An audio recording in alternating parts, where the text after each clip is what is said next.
Let me start by saying that Dr. Razak Baginda holds a PhD in international relations from the prestigious Oxford University. He has published 3 books, to the best of my knowledge. He has published 3 books on China. The first being China-Malaysia Relations and Foreign Policy, published by Routledge, I think about 3-4 years ago. Please and take. Yeah. And his most recent book is The Global Rise of China and Asia, Impact and Regional Responses. And I think, we have to admit that the rise of China has caused a lot of uneasiness, especially among policymakers in the West. And for example, the US Innovation and Competition Act labels China as the greatest geopolitical and geo-economic challenge for US foreign policy. So I think today's lecture is an important one. And without further ado, I would like to call upon Dr. Razak to deliver his lecture on the China track between myth and reality. Assalamualaikum. Thank you, Dr. Azim. It's not really a lecture as such, but since it's it's going to be a very intimate discussion. Thank you again, Dr. Azim. He's always been very kind to me to provide a platform for me to talk on a subject.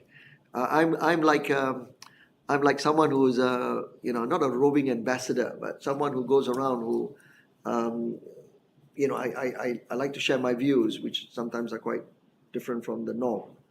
And Dr. Azim has always been kind in providing me the platform.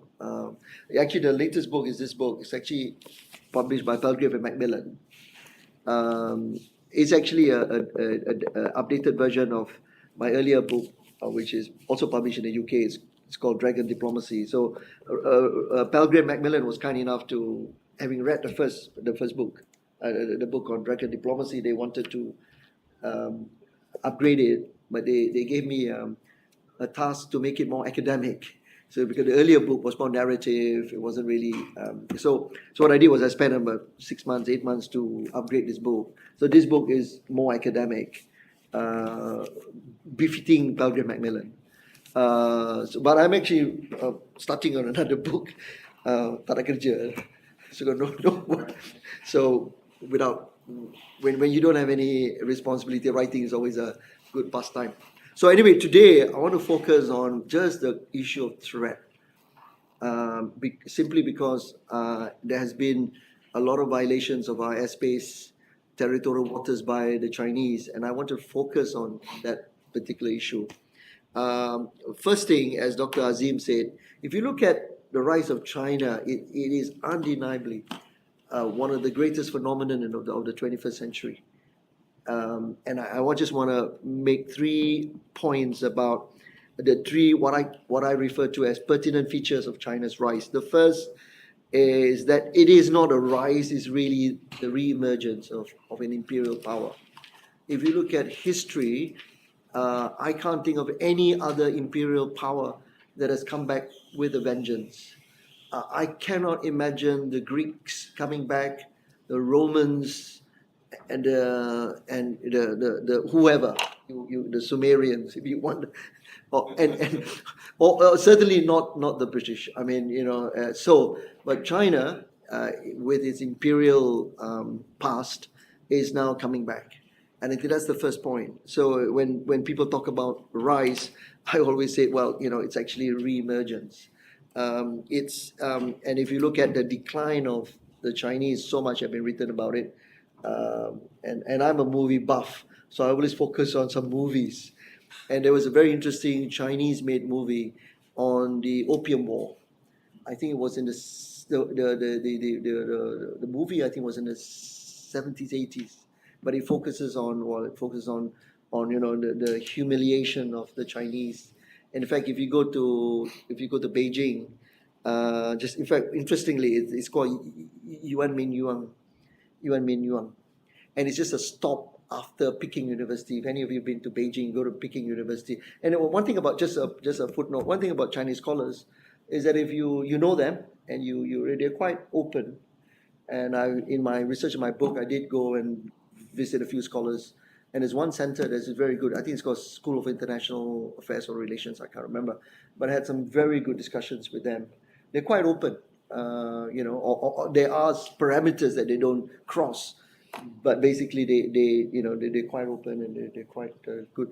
Anyway, so if you go to Yuan Minyuan, it's actually a summer palace of the Qing dynasty, and of course the British and the European forces actually destroyed it.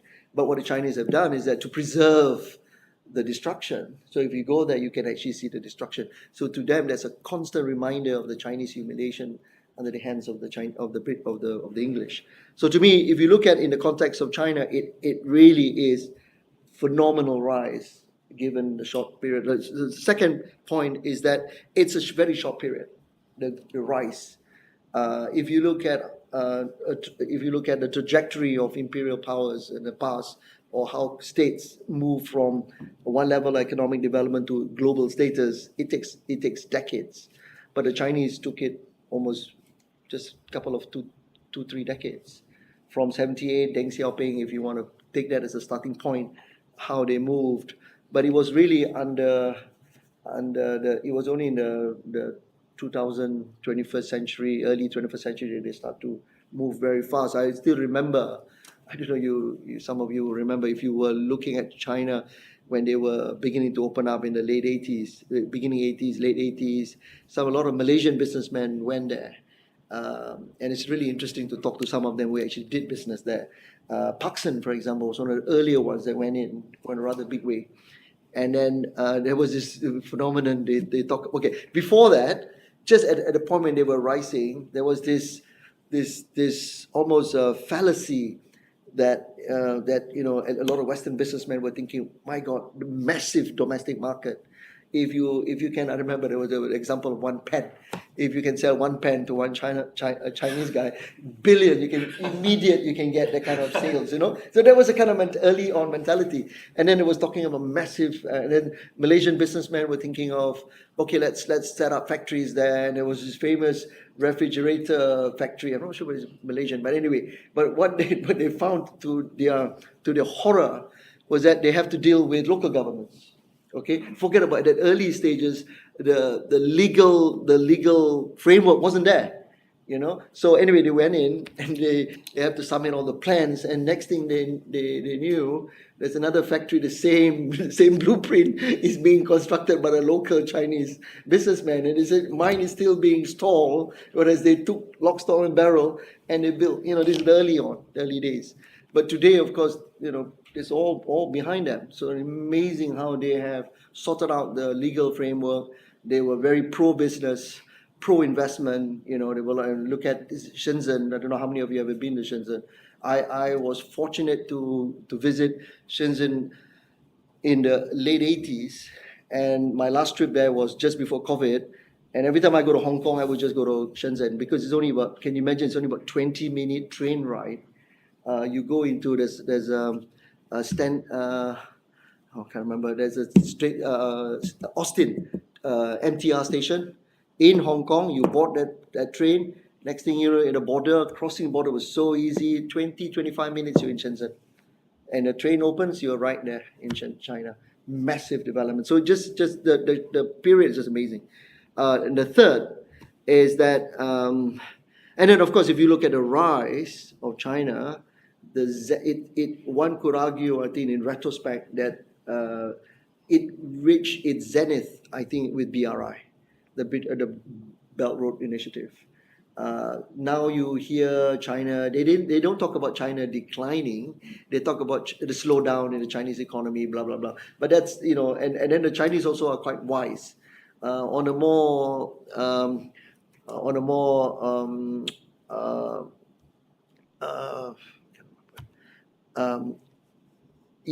a more mundane level, if you speak to retailers, they now complain that they don't get the Chinese buyers, tourists. Forget about COVID, notwithstanding COVID. In those days, they would buy this, they would buy that, they would buy properties and all that.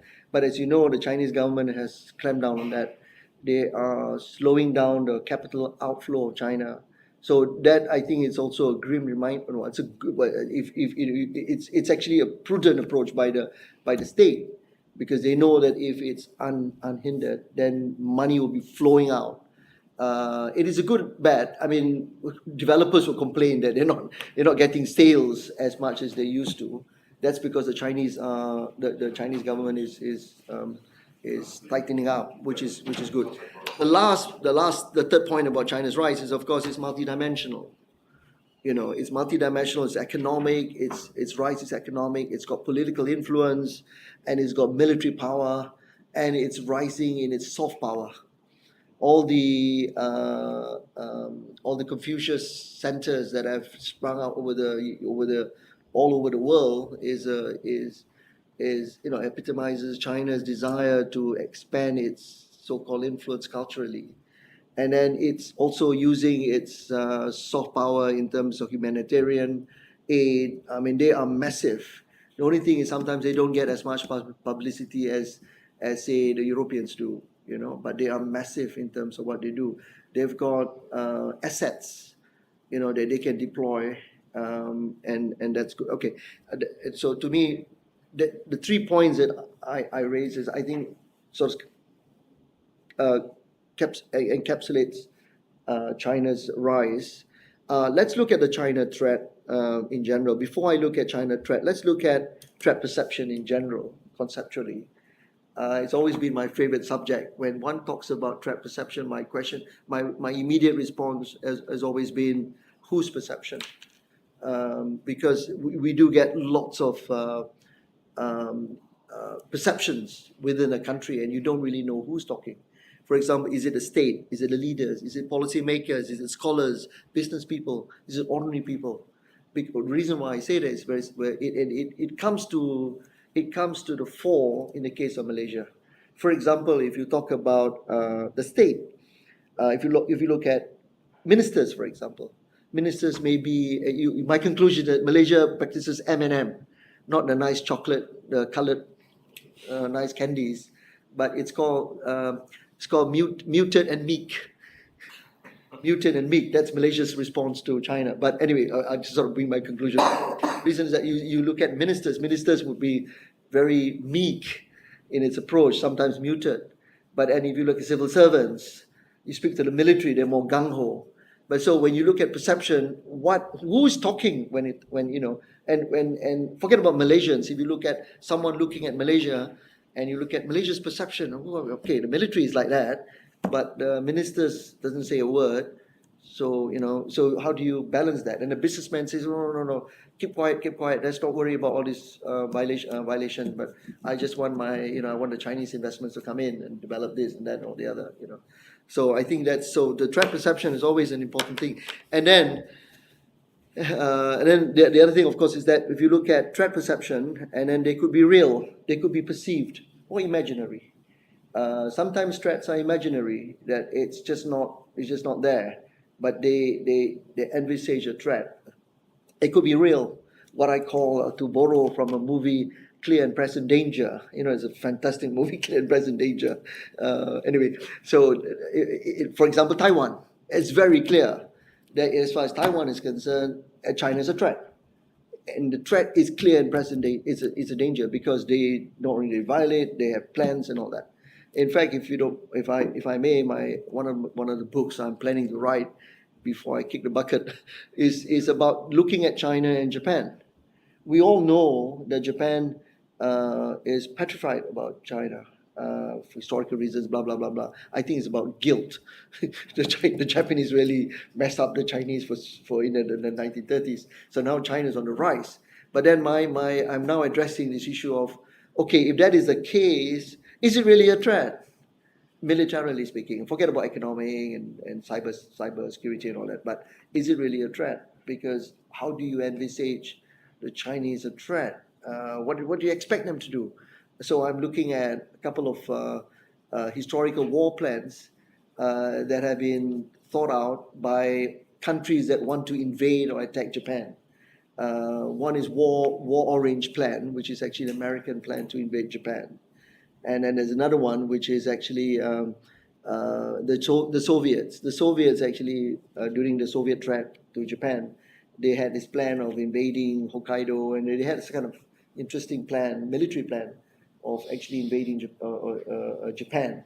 So now I'm looking at how Japan is going to view China as a threat, and to me, it's just more imaginary rather than real. Because, but anyway, that's my sort of conclusion that I'm sort of trying to make. But then I trying to speak to some Chinese, Japanese, I try to get them to talk to NIDS, National Institute for Defense Studies. They actually do fantastic work. They're based in Tokyo. They're part of Japan's defense ministry, but they're good. So to me, sometimes the threat can be just imaginary. So in the case of Malaysia, we'll come to that in a minute. Now, let me focus on Malaysia, and then I'll look at how we feature in this. I'm quite sometimes I'm critical of Malaysia's foreign policy simply because there's a lot of frustration, especially when you look at how we dealt in foreign policy historically.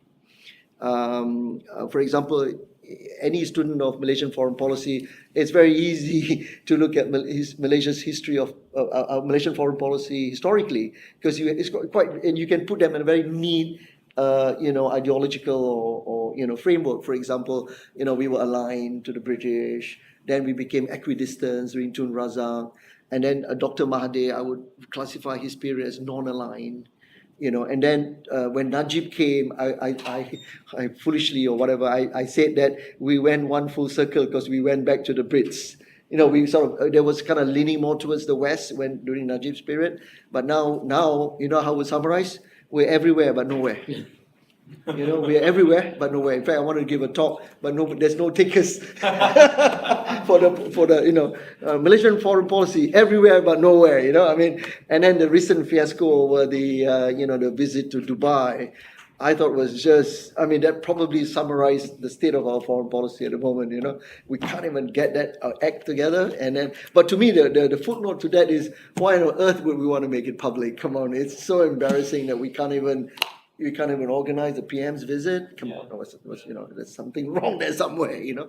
Anyway, but actually, as a kind of a footnote, it's interesting to look at that phenomenon, to look at where things went wrong, so that when we can then patch things up to say, okay, was it a fault of the many actors? Obviously, there's the host country, and then there is the country of then it becomes a bit more fractionized. Then there's the Prime Minister's office. Prime Minister's office, yeah. Not Department of the Prime Minister's office. Then it's Wisma Putra. Then in Wisma Putra, you can divide perhaps into the desk officer, and then you have the officials. Then you have the minister. So even the ministry itself, you have 3 different units that you can sort of play around and say what went wrong. Surely the liaison would be from the host country to our embassy in Abu Dhabi, or our consulate in Dubai, and then to Wisma Putra, to Wisma Putra, the desk office, the TKSU, KSU, and then from them to the minister. The minister then speaks, and then to the PM. Doesn't go to the PM. And the minister would then thinking, how am I going to deal this with the PM? So it's a lot of political questions are raised. Issues rather than bureaucracy, so it's very interesting just to look at the whole phenomenon. Maybe 5 years time we will be able to know what went wrong. So today it's kind of very, it's almost eclectic behavior if you look at it, and things just went sort of like that after Dr. M. Because after Dr. M, it wasn't very clear where our foreign policy was heading. There was a statement by Najib when he was PM that Malaysia is a middle power. I think a lot of people, but typical Malaysians, we should take him, or should have taken him to tasks what he meant by middle power. It's nice to talk about middle power, but no point talking about middle power, but we don't have the wherewithal to back our status. But once you classify yours as middle power, then there's only 3, 4 powers in a level. Superpower, middle. Then your great power, then your middle power. The United Kingdom is also sometimes classified as a middle power. Australia, can we put ourselves in the same category? No. So there you are. But then we're not small power either. So as I say, we're everywhere but nowhere. So anyway, so to me, it's a kind of difficult. And why are we in such a state? Is it because it's a poor reflection of leadership? Or is it because the system or the political situation has become fractionalized? As you know, since 2018 or whatever it was, even before, 2018 is the point, but I would go about 5 years before, where things were becoming very, very, unstable. And when you have an unstable situation, obviously you're going to get this kind of, I can think of some chemical reaction, when things are unstable. So obviously it's going to manifest in something explosive. And then the last one is, of course, security. And I think, let's be frank and honest, security has always been lax in this country. For a variety of reasons, complacency, rightly so sometimes. We have been enjoying uninterrupted peace since '69. Even '69, it was. Now it's. I always talk about pre '69 generation, '69 generation, post '69 generation. Now we're looking at post generation. How many of us? I was 9 years old in 1969. I still can remember vividly some of the incidences. But today, the average Malaysian wouldn't think of that. So security is just never in our minds. And then this, unlike some countries, Singapore, for instance, have decided that they're going to have national service. And their national service, I can imagine during that 2-year period, they would instill, this semangat, this nationalism that is important to, and then the security consciousness. We don't have that. We had, to me, a bloody waste of resources and time when we had our national service. I remember vividly talking to Najib about this. I was 100% against national service, and I was even appalled when it was a kind of not everyone national service. It's based on some luck of the draw, I remember. Yeah. And I was thinking, how could you do that? It just goes, like you say, oxymoron. How can you have national service when it's not national? Yeah. And even the idea of national service, that's not really military service. It's indoctrination, but even indoctrination what? Malaysian can't have any indoctrination, because indoctrination to what? We don't have an ideology. It cannot be racial based, because Malaysia is not a unit. It is a multiracial. It cannot be a religion, because we are multi-religious. So how can you have a propagandistic camp like that, and yet have it cannot be, because we don't have. In a way, it's good. It speaks volume of of how dynamic we are. We cannot, and that makes us rich. There's no one, even though we talk about Malay dominance, but you look at it even in terms of numbers, we're big, but not that big. So we're like, you take away the religion bit, 50 over, right? 50%, 50 over. Take religion out, or you put you put the religion in, we're higher. Sorry, you take the religion in, we are smaller. We take religion out, then you can bring Sabah Sarawak in, even though they're not Muslim, so we're higher. But even that, it's just impossible. So and if you look at that's just the consciousness, and if you look at defense, it's even worse. I spent a lot of years with the military. I was never in the military, but I was right in the middle of things that I could see what was happening. And until today, from what I hear, there's just lack of strategic direction in our defense. Defense is concerned. Speaking of the record, 2 years ago, I gave a talk at Midas, and it was a closed talk, so there was about 20, 30 officers, and I asked, I was talking about contingency plans against Chinese, and then I look at their faces, they're like a blank. So I was thinking, sorry, am I making an assumption that there is a contingency plan? And they said, and this is Midas, there were people from Dasar, there were people from Peranjangan and all that, and then I begin to say, oops, I've stepped on a minefield, probably there isn't one. The very essence of military planning is to have contingency plans, because something happens and they take out that, they've already practiced that the exercise is based on one contingency, that actually becomes a reality. The plans is there, they know exactly what to do. And then when I see them, their faces, I say, oops, you don't tell me they don't have one. They all say, look at me, and obviously they're not going to confirm nor deny. but that's kind of scary, you know. Okay, now if you look at Malaysia's perception, to me, it's a major paradox. If I'm to summarize Malaysia's perception towards China, threat perception is a paradox. In fact, it's a massive paradox. Because while we actually enjoy excellent relations with the Chinese, unbelievable level of relations. Usually when it comes to military, when you establish military to military ties, that tells a lot about your level of relationship. And even the military to military, you can classify them as to where you are and how close you are. For example, you start off with, it's like a boy and a girl who wants to get to know each other. If you look at that, you extrapolate that example to right in the end, marriage, for example, and having children and grandchildren from the part of getting to know each other. I mean, you talk about establishing military ties. You're talking about visits, exchange of visits and different levels, and then you have ministerial visits, and then you have perhaps MOU, and then you want to go a step further, exchange of military advisors, attaches, and then you go another level, perhaps you have military exercises, joint exercises, and then you have perhaps joint military production. Then you're really looking at very close relationship. And you know what? We have all the above. Now, if you have all the above, what does that tell you? We have very close ties. I have a list of exercises that Malaysian Armed Forces have conducted with the Chinese. Unimaginable 10 years ago. I was fortunate because I was the very first, I was at the Defense College, we were the very first military to military contact with the Chinese. This was way back in 1989. And we thought, MINDEF, when they had the foresight, they said, okay, let's send Maktab Pertahanan Angkatan Tentera, because every year we go out. They said, let's send them as an exploratory, see how they get. And we were fettered by the Chinese over 1 week. We went to Beijing, we went to Shanghai, we visited even the Shanghai military base. Remind you, it's 89, long time ago. Huh? And then we went to Guangzhou. And then we were fettered by the Chinese generals and all that.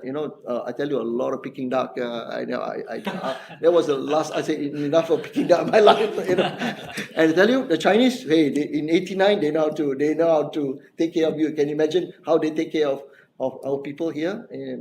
So to me, it's so good, our relations. But there's a major but.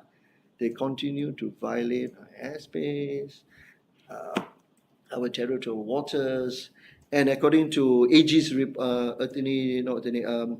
Auditors General report, 89 incursion between 2016 to 2019. So within 3 years, 2016 to 2019, 89 incursions in our territorial waters. That's a lot.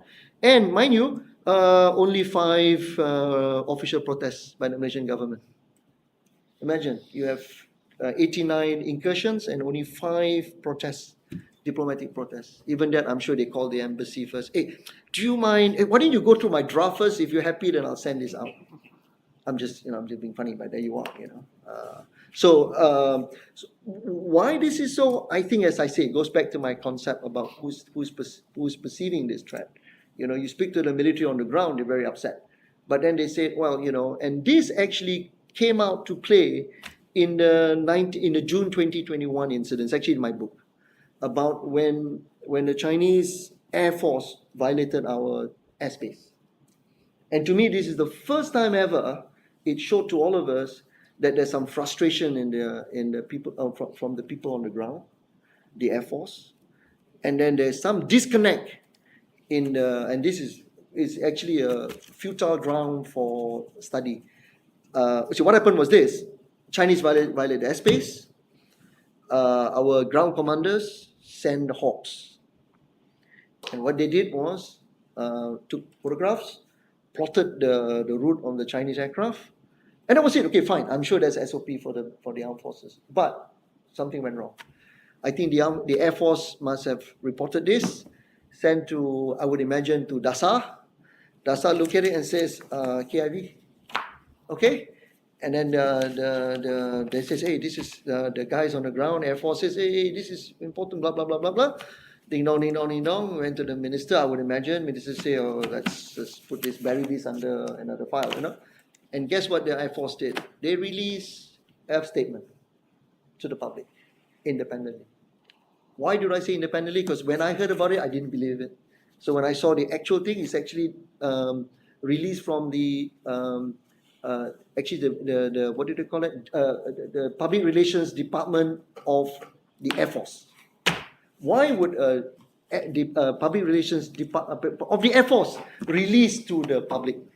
It should have gone through all the way up into Wisma Putra. Wisma Putra say yes, no, and then they should have. There must be some form of administrative procedure before such a statement is released. But it was a window to people like me because I saw what was happening. First time ever, they published the whole incident and, wait for it, photographs.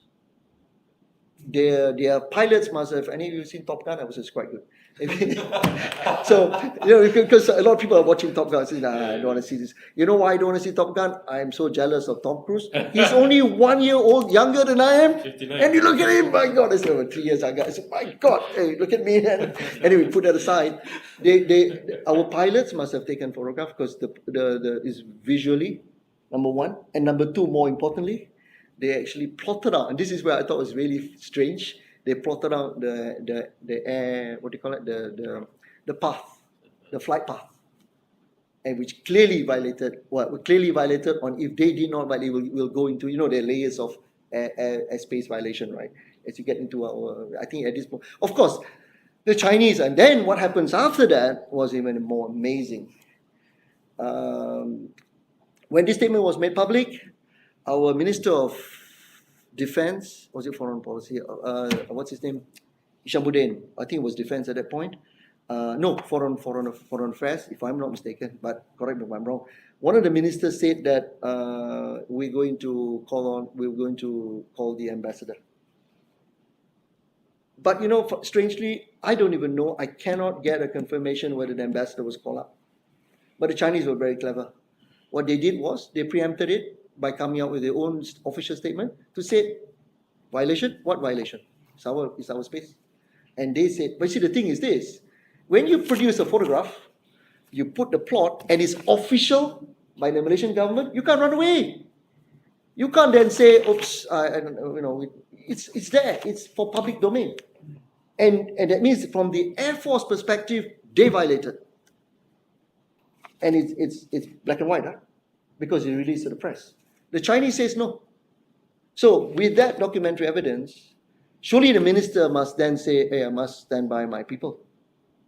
But nothing came out of it. Nothing came out of it. In normal procedure, the ambassador will call up, and if you're still not satisfied, you call our ambassador back to show that to show your displeasure. Or, even better still, remove the ambassador here. Then you're taking it. No, we're still in a diplomatic game, but you're showing that you're tough. We're not even doing that. The minister never confirmed nor denied whether he actually saw the ambassador. I couldn't find any documentary evidence. I mean, if I'm a minister, I would want to show everyone, to the Malaysian rakyat, hey, I call in the Chinese minister. And even at that point, when this whole thing blew up, Wisma Putra should have already called the ambassador. And then if this diplomatic game, you call the ambassador, who sees the person? A new graduate sees the ambassador, not your TKSU or, to show the ambassador, hey, who are you? Because these are part of the diplomatic game by showing, by sending a very junior officer to see an ambassador. That's a front to the Chinese ambassador. That gives you a diplomatic signal to the Chinese embassy or Chinese government, we are not happy. But if you put him at a high level, the ambassador will say, no try. Now even more so. So what this means is a very bad, it's just the atmosphere is bad. It gives a terrible signal to the Chinese that, hey, Malaysia will never flex its muscle. So to me, the whole incident, it's actually as an observer, I find that June 2021 incident as a very good case study, and it epitomizes our behavior. Let me conclude. As I said, there's always a need for balance. But the only problem with our perception is there's no balance. If there's a balance, we could have used that as an example to show to the Chinese, to tell the Chinese, yes, we enjoy good investments from the Chinese, blah, blah, blah, blah, blah. But at the same time, there are certain issues that we will not violate, we will stand our ground And this has to do with the magical word of sovereignty. When it comes to sovereignty, we will not budge. But even that, we were sort of. That's why my conclusion is Malaysia's position is M&M, not the nice chocolates, candies of multicolored candies that we all like, but it's actually muted and meek, which is very weak. And I just wonder. You see, if you look at other countries, they are not as muted and meek as us. I mean, they have investments. They enjoy. Vietnam is a good example. Vietnam, they do enjoy good investments from the Chinese, but at the same time, they do take a stand. Because and the Philippines as well. What I'm saying is, we all want economic development, but there's certain issues that we should, hold our ground. And sovereignty is the last bastion of the nation. Thank you, Dr. Azim. That's kind of a summary of what I want to say. Thank you very much, Dr. Razak.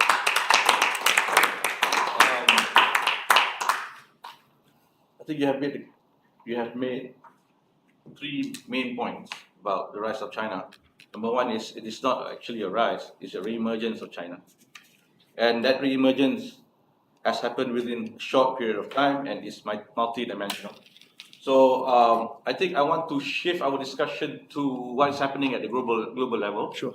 I think when we look at what is happening at the global level, we see China as an emerging superpower that's actually challenging the hegemon at the moment, the United States.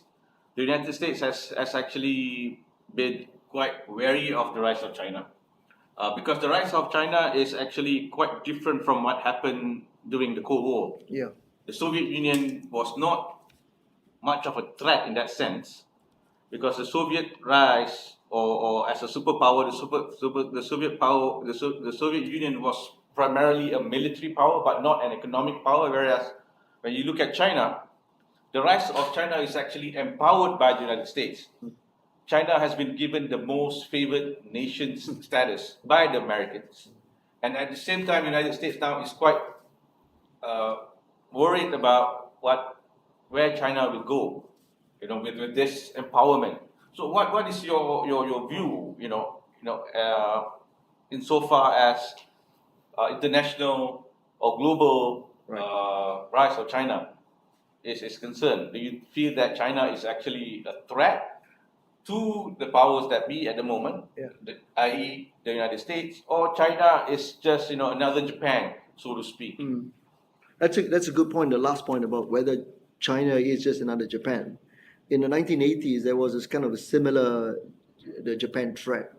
Japan was on the rise and all that. So I somehow I don't see that as the same. China is totally different compared to Japan. Japan was tied militarily, still is, with the Americans.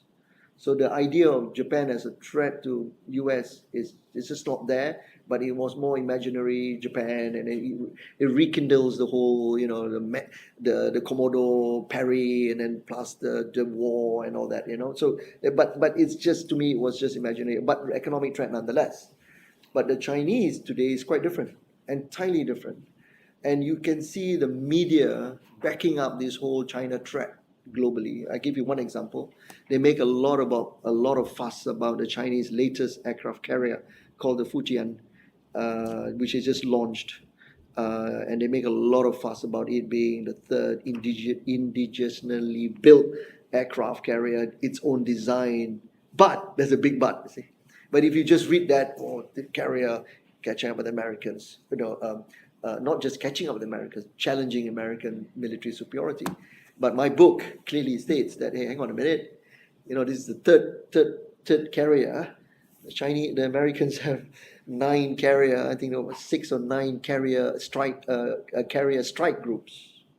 They are massive, and they talk about they're catching up. Hang on a minute, you're catching up. Come on, these guys are far ahead, and they're not just far ahead and stopping. They're far ahead upgrading. The Gerald Ford class carrier is a super carrier, and the Chinese are just starting, and they make a lot of fuss it being the first catapult aircraft, a carrier, I mean, so what a big deal. The Americans are far superior in that technology. Look at Top Gun. I mean, so, you can't just come. So, but they make a lot of fuss. It's like as if the Chinese are out there, And then there are a lot of the director general, I think called director general, the head of MI6, recently came out with a statement. Head of MI6, British Intelligence Service, the head of British Intelligence Service, don't normally say anything publicly. But this particular guy actually said it.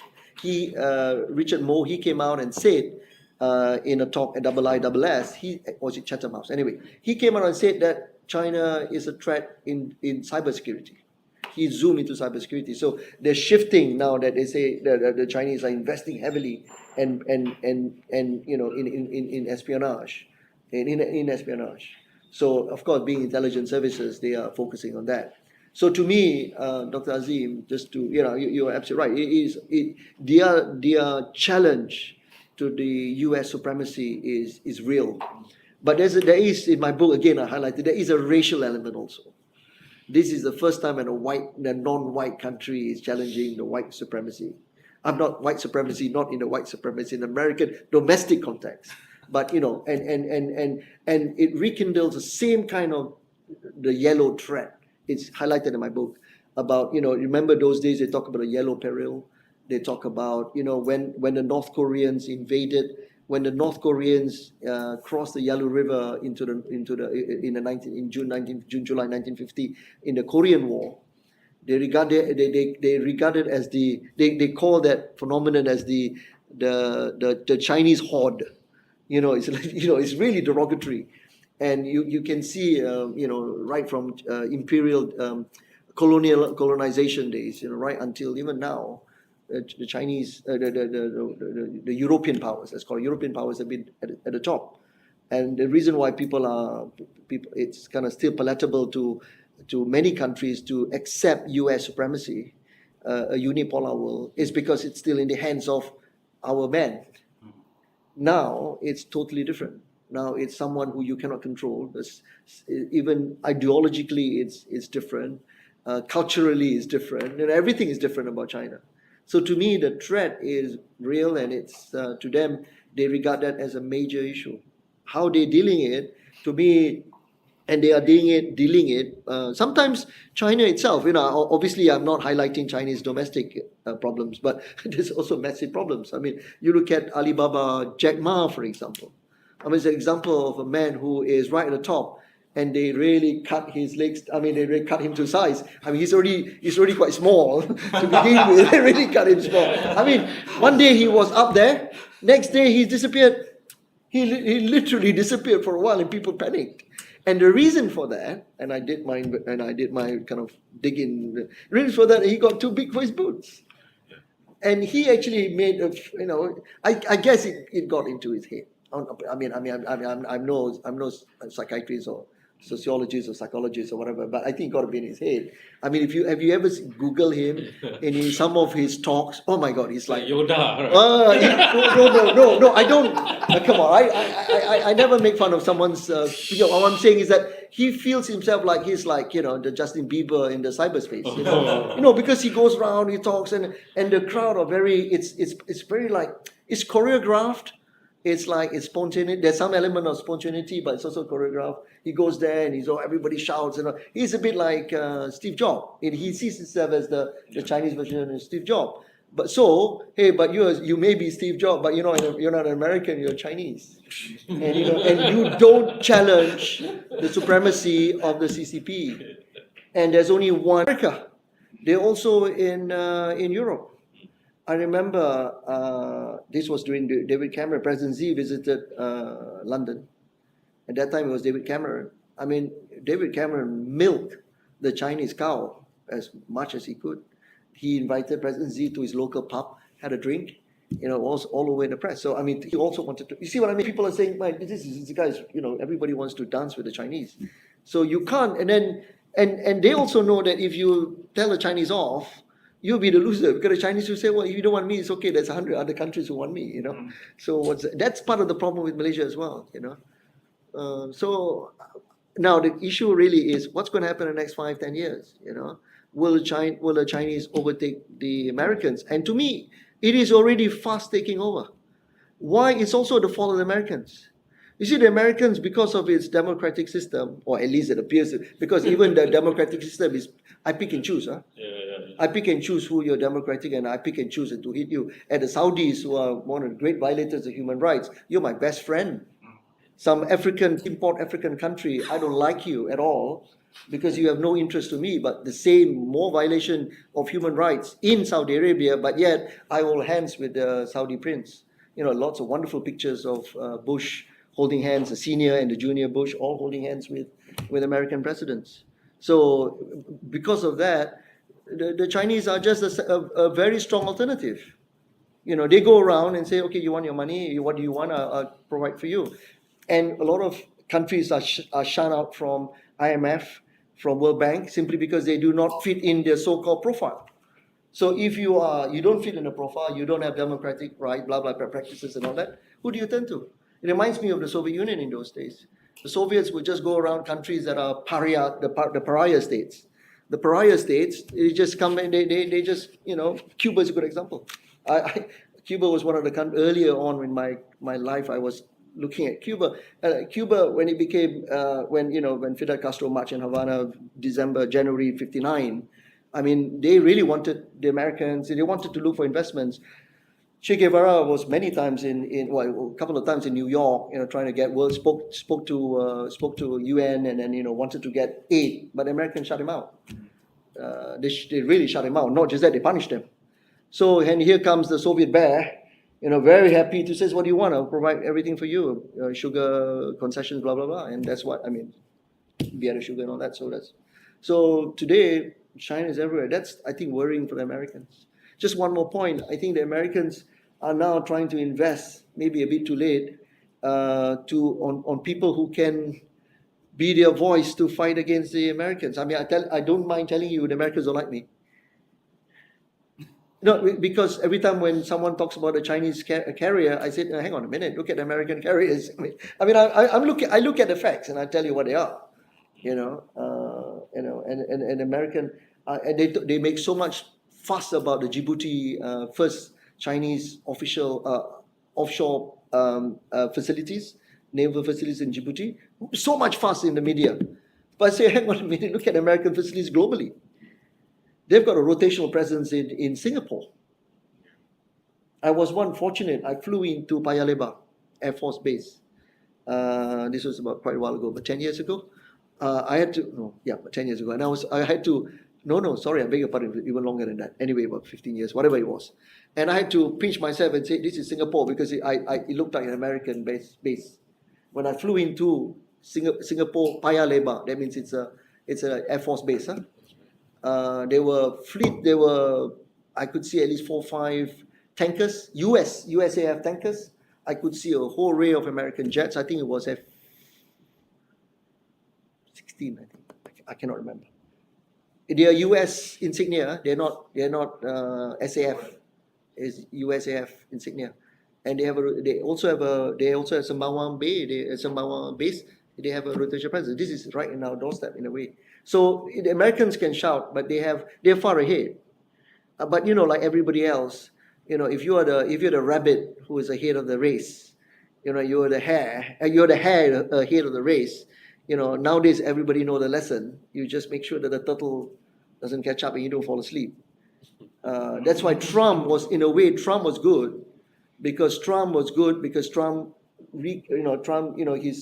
his mantra, make America great again, is to remind Americans that they are actually lagging behind, which they are not. But if they become the turtle, they will soon. If they become the hare, the turtle will soon catch up. But this turtle has got a turbocharged engine. Anyway. So you think the American will pursue a policy of containment? Because I think now Trump is probably the first American president to pursue a policy of containment. Yeah, but you see, containment can, if it was a Soviet Union, very clear. The lines are clear. Soviet bloc, Soviet friendly countries, very clear, ideologically backed. But containment cannot be applied to China simply because China is everywhere. how do you? So what they have done now is to go through governments and talk to governments, talk to leaders, and dangle the carrot. But the problem is the carrot is no longer attractive anymore. The American carrot is no longer as attractive as, if I may, I'm not being racial here, but as a yellow carrot. Because the yellow carrot is very. I'm half Chinese, so I think I can say that. You know my joke, right? I'm actually my mother is Chinese, so I always tell that if I have a multiracial, I say, hey, my mother's Chinese. So if I can really screw up the Chinese, because you cannot accuse me being a racist, hey, because my mother is Chinese, then I can equally screw up the Malays. I say, hey, you can't accuse me being racist because my father is Malay. So I enjoy both worlds. So you see, the trouble with the American carrot is that they impose a lot of conditionalities. This ini tak boleh, itu tak boleh, ini tak boleh. So countries just go to hell because there's an alternative. The alternative is a yellow carrot. The yellow carrot is better than the orange carrot, right? Because you can do anything with it. And the Chinese are so good at it. That's the wonderful thing about the wonderful thing about the Chinese is that there's no regulations that regulate them. The big C, not cancer. Big C is usually referred to cancer, but this big C in the government context, they can do anything they want. It doesn't stop. The European countries, the Americans, they have got this corruption, I don't know, this very strong. I mean, everything is very highly regulated. But the Chinese, where? Who regulates the Chinese? So just imagine a tin pot African country leader there in front. The Chinese come with a bag of, that's it. How much you? So it's not regulated. So the attraction is there. So the Americans just cannot contain anymore. And this is where I think the challenge in American policymakers, you see, in those days, in the 80s and 90s, when against the Soviets, they were very good. The Americans were very good at that. They work with local agents, intelligence agencies. If this is history, so I can talk about it. In the 1980s, my specialization was Soviet. So I the Soviet, I had a couple earlier books on the Soviet Union and all that. So I gave a lot of talks to the Soviet. I gave talks to the special branch military school, all sorts of schools in those days on the Soviet. So anything on Soviet, I was called up. So, but then I talked to our SB guys. They keep a close watch on the embassy, and there was even a famous celebrated case of Siddiq Gauss. Is his name Siddiq Gauss? Yeah. Who spied for the Soviets and all that. And he spied for the Soviets, not like the British, the Cambridge spies in the 50s. Those guys spied because they were ideologically driven. This guy was money driven. Okay, and he was political secretary to PM in those days. So anyway, so they were really zoom. And I remember they were telling me they also kept an eye on me, sort of stuff, and then they were telling me of this KGB agent. So it's very easy to look at the Soviets. But today, the Chinese everywhere. There's not just Chinese official. What about the Chinese contractors? Chinese the tourists. So just a different ballgame. From what I gather, from my limited exposure to intelligence services on the European side, they are baffled. They really don't know how to do this. The best they can do is just monitor people who are pro-Chinese. I don't mind telling you that, because of my book, they don't quite like what I write because they think that I'm pro-Chinese. But then they know my background, so they don't think I'm pro-Chinese. But the interesting bit is the Chinese don't like me either. So the first question I was asked, don't ask me who asked me, was, has the Chinese embassy contacted me? And my answer is, to be honest, no. And I'm quite happy. In fact, one day I wanted, because I go to China quite often. Because it's easy, when people say, you see, unlike those days of Soviet containment, when you go to Soviet Union, you're marked. You're really marked. Because not Tom, Dick, no Tom, Dick and Harry go to China, to the Soviet Union. I was fortunate. I went to the Soviet Union in 82, during the Brezhnev period. And I went to Soviet Union in 89 with Special Branch. But it was just quite easy, 89. But today, you go to you apply for a visa to the Chinese. I wanted to apply for a multi-entry, rejected. They say you need to have some business interest to get a multi. So the Chinese embassy has never contacted me. So in a way, so the Americans are The intelligence community is so they harp on cybersecurity because they know that the threat is there, data. But then even data violation, I again that's why the Americans don't like my book because I highlighted I says the Americans made a lot of fuss about Huawei 5G and all that. You know, they worry that the Chinese will have access to our data. I say, hang on a minute, look at all the data leaks in Google, you know, and Facebook, and then there was an embarrassment. Merkel, a German chancellor, former German chancellor Merkel, it was revealed that her handphone was hacked by the American intelligence. I mean, hey, you don't need the bloody Chinese to do that. You know, the Americans are doing to its own allies. You know, so I tell the Americans, don't give me that bullshit, man. You know, you will tell the Chinese to do that. You guys are doing it among yourselves. So I don't get invited by the Americans, nor do I get invited by the Chinese. So I go on my own. But I tell you why I like to go to China. It's because because I'm a non-Chinese scholar. I'm not a Chinese scholar. You know, I'm an IR looking at China.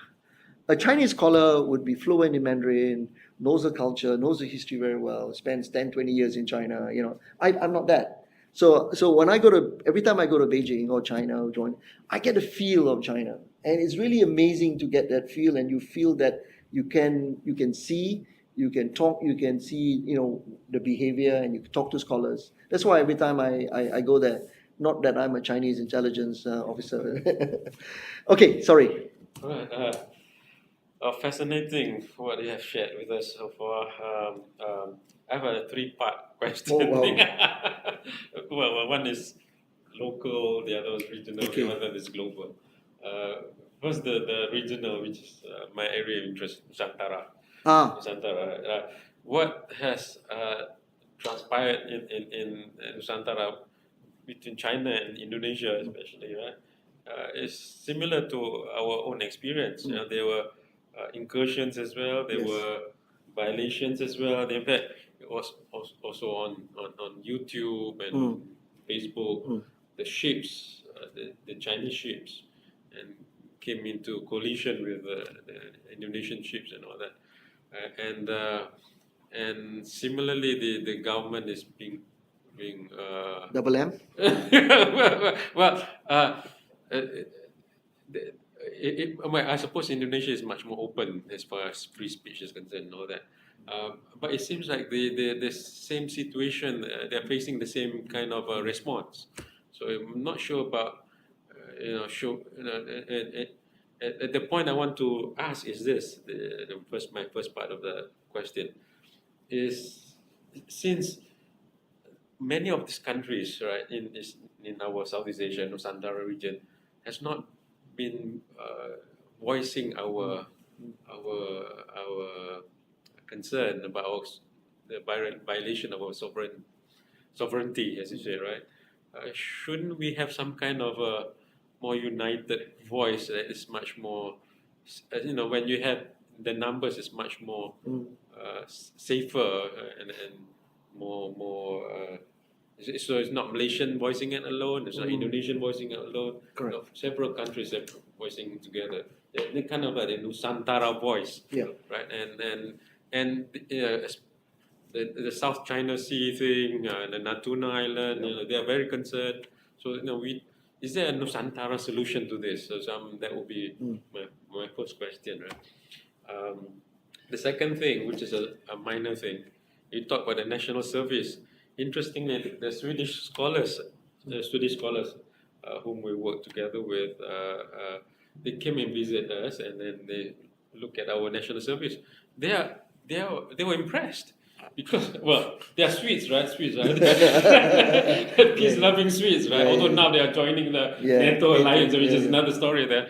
They say, well, we haven't seen such a national service that, instead of talking about security, defense, military, you're serving the country, going to the community, right? Yeah. This is what our national service is about, Yeah, yeah. right? Helping the On paper, poor. on paper. On paper, but they were issues lah. Yeah.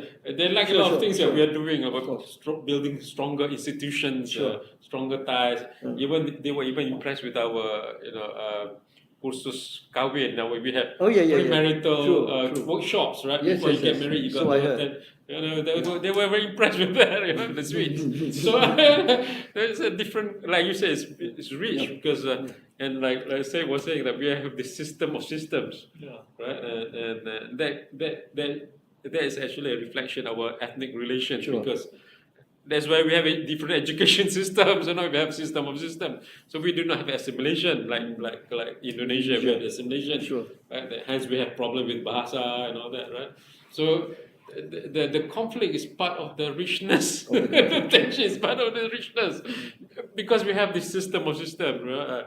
And national service kind of is actually an ethnic relations kind of attempt more than building, defense against other countries. It's more like peace building thing, kind of a national service. And anyway, that's a minor thing. There's a national question I have. So, what's your take on that one? The third one, I mean, this has to do with China and Taiwan and what Biden, I think, recently has made some statement about his last week or more or less last week. He said U.S. will take military action to defend Taiwan if China were to invade Taiwan, right? Which is interesting because Taiwan, they're drawing parallels between Taiwan and Ukraine. Yes. They're thinking right now. Only thing is that Taiwan is actually part of China, So what's your take on that Taiwan and China? And there are two ways to look at this thing as well. And when you separate part of a country from a country long enough, they feel separated, just like Hong Kong and Taiwan, or Indonesia, Malaysia, Brunei. We don't feel like we are part of one country in that sense. We will argue against each other and all that.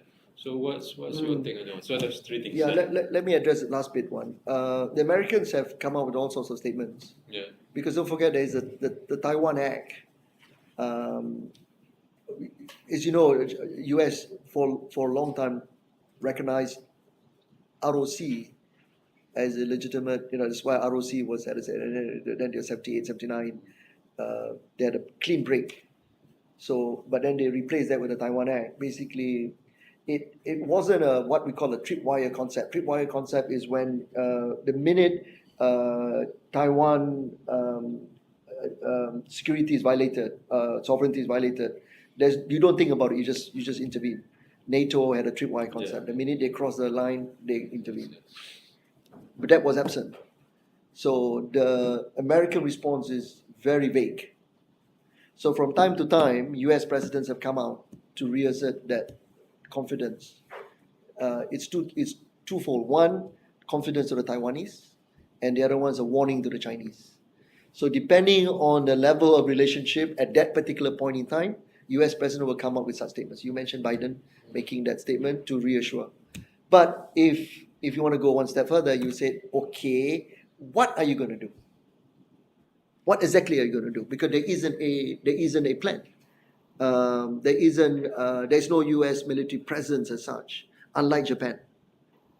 The Misawa base in up north, the American presence, the American troops present, Yokosuka, the base in Yokohama, there is US presence there. There's always a strike carrier strike group there based. So you can't. So it's almost immediate. But Taiwan there's absent. So my question is raised again. I looked at in the book. What can the Americans do? And besides, the point you raised, which is a valid one, that's part of China. You really want to mess up with the Chinese? The Chinese will not budge on sovereignty issues. And they have, in fact, if you think about it, they're very right. In 49, when the nationalist forces, Kuomintang, Chiang Kai-shek, they fled. Yes. And they basically made Taiwan, the Formosa Island, as basically theirs. So really, technically, they stole that from mainland. So when Chinese leaders come out, and they will not, to them that's their sovereign right. And to me, no country should really violate that. I mean, that's part of China. There's no dispute that, Yes. except the Taiwan. Only the Taiwanese dispute that. Okay, so that to me, the Americans will react, and they have been reacting periodically, but they never actually say. They may say we use military, but someone would, if I'm at the press conference, I would say, Mr. President, Can you clarify what do you mean by that? Do we have contingency plans against anybody? Do we have? Well, the What are defense you going to department do? We're not ready with that statement. He was off track Yeah, because there you go. it goes out from Because the there strategic isn't one. I integrity, mean, right? what are you going to do? The minute they intervene, you get the wrath of the Chinese. You are going to confront Chinese troops. This is 1950 deja vu. You know, when the Chinese crossed the Yellow River, the Americans, for the first time ever, confronted the Chinese. And guess what happened? They were pushed back right down to the Pusan perimeter, 1950. You know, they were pushed right back before the Chinese intervened.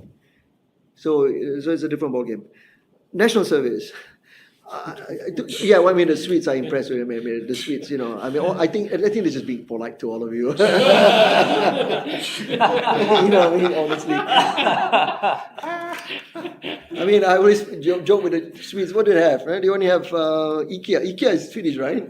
I know. They have quite a bit. I know. They have some real I military know, mind I as know. well. No, they are quite independent. I mean, they've got yeah. their own defense industry. Saab, they've got fighter Saab, jets. that's Yeah. right, yeah. I mean, It's blacked out in the I don't. Google Map, by the I mean, I'm sure some of you have been to Stockholm. I mean, it's one of the most boring cities in Europe. It closes at 6, 7 o'clock. Exactly, I was about to say. It's like Canberra. Have you been to Canberra? I think I would vote Canberra as most boring cities in the world. I mean, 5 o'clock. Tutup. And then the city centre is so far away from everywhere else, you know. Anyway, my take on national service is very simple. I mean, to me, by the way, I know this for a fact. It was actually, the idea was conceived by Dr. Mahathir. Okay? Dr. Mahathir conceived, and he had only one reason behind that. And this is where I thought, you know, when you talk about concepts, right? You must rationalize the concept. You must be very clear what it is for. And it has to be long term, not you know. And you know what? It's punitive. He was very angry with the young Malays being lazy, being this. So he said national service. I know this because at that time I was kind of with Najib. And Najib was given the task, he was defense minister, to oversee this. And I had a lot of debates with him, but he basically told me that upstairs wants it. Upstairs being PM, not God, but also same. Almost the same. PM officer got here, I think. You know, but you know, and so the rationale was kind of not right. It's basically to get the lazy Malays and all that. And actually, I wish one day the records are open for scholars to look at it. And he want to really punish them. You know what? Jangan bagi dia katil. Bagi dia tidur atas rumput. Serious. This is Mahathir. Because the idea was different. Because he wanted to punish, not punish. He was so angry with the young Malays being, you know, lazy. This was a time of, you know, ni Melayu suka lupa. You know, he was very emotional at that time. And to me, how that actually, then I saw the whole thing unravel from that ill-conceived, very, you know, nebulous concept. And you sort of became such a big thing, you know. All these things being done, and then of course all these contracts came. Everybody bid for this contract for this, and there was no unison. And then came the syllabus, and everything became sort of mismatched. And in the end, now it's no more, right? No more. You see, that's what I mean. You see, I mean, national service, it's a big joke. So I think the Swedes were just extremely polite, that's all. You know, if you have a national service, it's something which everybody wants. Okay, it could be pushed from the top, but you see, there was a compromise. The compromise was, you know, national service is very, very expensive. Yeah, of course. Extremely expensive. Prohibitively expensive. But then, so so it was a bit of a compromise. It's not a full-fledged military, so it was two levels of compromise. One, it was not a full military, so it was a kind of a more milder form. And then the other one, not everyone. So they had the age, and then you pick up. You know, it was almost on a lottery basis, right? Yeah. And I remember this vividly. And then my daughter got it, and then his daughter didn't get it. So I said, fixed. I told Dr. Najib, you fixed it. He laughed at me. He said, see, you never like it and you got it. Because I my daughter. And I don't think she served. She went abroad to study and all that, thankfully. So I wouldn't pay. And the fact that we stopped it Goes to show that it was an ill-conceived idea. If a national service, it goes on forever and ever and ever. Something that would everyone accepts. Not just everyone, every leader would accept that. Right? Last one, Indonesia position. You see, look at an ASEAN response. There's never been an ASEAN response. Simply because ASEAN, again, it's not you cannot equate ASEAN as a NATO or an EU. The level of integration is quite, it's not, I mean, the fact that there's no labor movement, there's no free labor movement, I think I have to apply for a visa to Myanmar. Am I? Yeah. So, I mean, why you talk about ASEAN, man? I have to apply for a visa. I don't even have to apply to the UK. None of us have to apply to UK or even Japan. And yet I have to apply a visa to go to Myanmar, which is a member of ASEAN. So why you talk about all this ASEAN integration, make about all these leaders holding hands? Come on, I can't even visit your country without a visa. Ridiculous. So the other thing is there's no consensus on how to respond. And in fact, we all want each other to respond. I mean, Malaysia would love if Jokowi start to badmouth the Chinese publicly. You know why? Then the Chinese will run to us to invest in our country. Because it's a zero-sum game. The Chinese run away from Jokowi, come to us. The Chinese run from us, go to Jokowi, go to so many other countries. Because the Chinese are, we want them. That's the problem. That's the whole problem with the Chinese today. We want them. If they are not ideologically, then we can. CCP, what is CCP today? What is the element of communism in China? To me, I applaud communism in China. I want communism to live in China. You know why? Because it gave some form of stability. Imagine 1.3 billion Chinese running wild. Why do you think compare? Now in my book I also contrast India and Japan. China. India prides itself as being the biggest democracy in the world. True enough, but it's chaotic. Politically, it's chaotic. Socially, it's chaotic. But look at China. Imagine China is like India. My God, I know. It's just mind-boggling what they can do. And it's free enterprise. Their free enterprise is free, but it's still being monitored.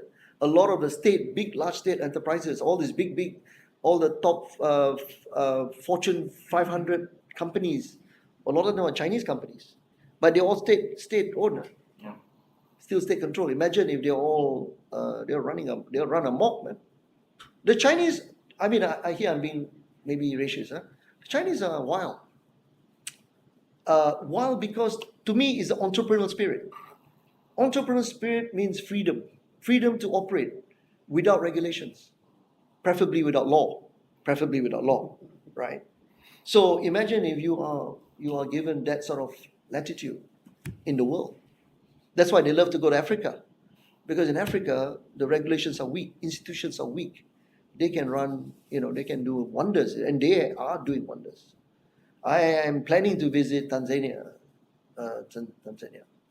My daughter always correct me. In Dar es Salaam. The reason why I choose Dar es Salaam is because there's a long historical ties between China and Tanzania. Chou En-lai was very close to Julius Nyerere, and they built one of the earlier railway lines, and this was in the 60s. And today, China is really big in Africa. But can you blame the Chinese? Can you blame the Africans? Because the United States and Europe just shut out Africa. Why? Because they see there's a big basket case. Because they're non-democratic, they are dictatorial, no regulations, undeveloped, severe disparity of income. But here comes the Chinese, what do you want? So to me, serve the Americans right, in that sense. But then, as I said, because hypocrites around, Saudis. Oh, is that all right? Yeah. I mean, Thank you. the best I can. I mean, if we ask ourselves, if you are PM, and you're confronted with such an issue, it's not easy. It's not easy to decide what position which we should take. Especially when your state enterprises themselves are actually in cahoots with we've got our PNBs and all that, also doing work with the Chinese, Petronas. So, you don't really want, and then you look, 89 incursion, what's another two? 89, 91, another two incursion. You know what I mean? You know what I mean? We already screwed. We already screwed. Big time. And a bit more screwed. You know what I mean? 89, it's only a figure, right? And then if Just mess it up well, right? Just mess it up well. Yeah, and then what do? If I make a statement, then the Chinese, and I get in trouble with the Chinese, Is it worth it? You see what I mean? It's not easy. I'm just saying, if you put ourselves in the shoes of our decision makers, it's not easy. It's easy for me here to take a pop gun and then shoot at the guy up top. But if I'm there, in a way, the PH government really got a taste of that. When they were not in government, just like us scholars, right? We can take pot shots and all that. Suddenly you become appointed minister. You say, oh my God, how the hell do I deal with this, man? The Chinese ambassador is bringing up my neck. And true enough, 2018, when they were here until 2022 years, right? And there were violations and they were stopped. See, same. So it's not easy. So sometimes, what we can do? The best is to talk to Prime Minister and say, what would you do? Not easy. And we do not have that united or unified force. At least few countries can come together. Yeah, but you see, the thing, we don't have that. We don't even have the. We talk about the Malaysia, Indonesia, the special kid. Those things are long gone. I tell you what lacks here compared to the 60s is the bonding, the personal bonding. The personal chemistry is not there. Personal bonding, it's not there where the idea of people picking up the phone and talking one to one, and now I guess everything is more impersonal. I think there's no more. I suppose social media and gadgets that we have make things impersonal. Don't forget, you may be WhatsApping your friend or whatever, but the point is that's very impersonal. I like to WhatsApp people because it's impersonal. You know why? Because I don't have to speak to the guy. You speak the phone. That's personal. Yes. So I just say, are you busy? Can I call you? And say, call. I wanted to do the message. So the world has become very impersonal, and that I can imagine at that level. Can you imagine a WhatsApp group in ASEAN leaders? They should have. Exactly. They should have. Joe. Hey, I've been screwed up by the Chinese. What do you do? You know what I mean? They put And then quickly, emojis there. no crying. What do I do, man? And then Jokowi says, "Hey, join the club. I've been screwed every day by the Chinese." You see what I mean? It's not easy, Sometimes you want to give. And then the Americans, if I may, the Americans, they have great influence on us. They have. At the personal level, I often embarrass people by saying, if it's a big crowd, I always embarrass people by saying, the Chinese give you a scholarship to spend 1 year in Beijing University. Harvard gives you a scholarship because Peking University and what's the other one is very good in Beijing? Tsinghua, very good university. Or Harvard or Yale give you a scholarship 1 year to go to Boston. Which one would you choose? Everybody would. Nobody would go here. See what I mean? So because of years of colonization, years of the Western world in our heads, everybody goes here. Nobody goes to China. Peking is the most competitive Of university course, it in is. the world. It is. It's very good. I actually went to Peking. Yeah, we've been a few times. Very impressive campus. Yes. But everyone still want to go to Harvard. I think it's that. They even have a halal restaurant. Is that so? Peking University, yes. But In Harvard, they don't have it. yeah. So you see what I mean? So we still very much so. And then it's just that I think until and unless we I still think that if the chips are down, we will align with the Americans. The only problem is that Americans, we have this hung up about being seen to be close to the Americans because of the Islamic angle, perhaps, US being with the Jews. And of course, past is always there to remind us of the Jewish-American Jewish-Israel connection and all that. So we are kind of very cautious. But when the chips are down with the Americans, I think. Don't forget FPDA. Yeah? Don't forget FPDA. We're still with FPDA. No, I think Sorry. you just answered what I wanted to ask. But anyway, you said Malaysia's response, our foreign policy has been M&M. So what do you think our foreign policy should be?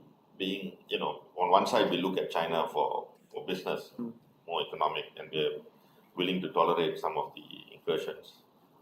Whereas we've had this long-standing relationship with, because we were colonized, this Anglo-Saxon kind of with the Brits and of course with the Americans, who also invested, I think, in the 80s.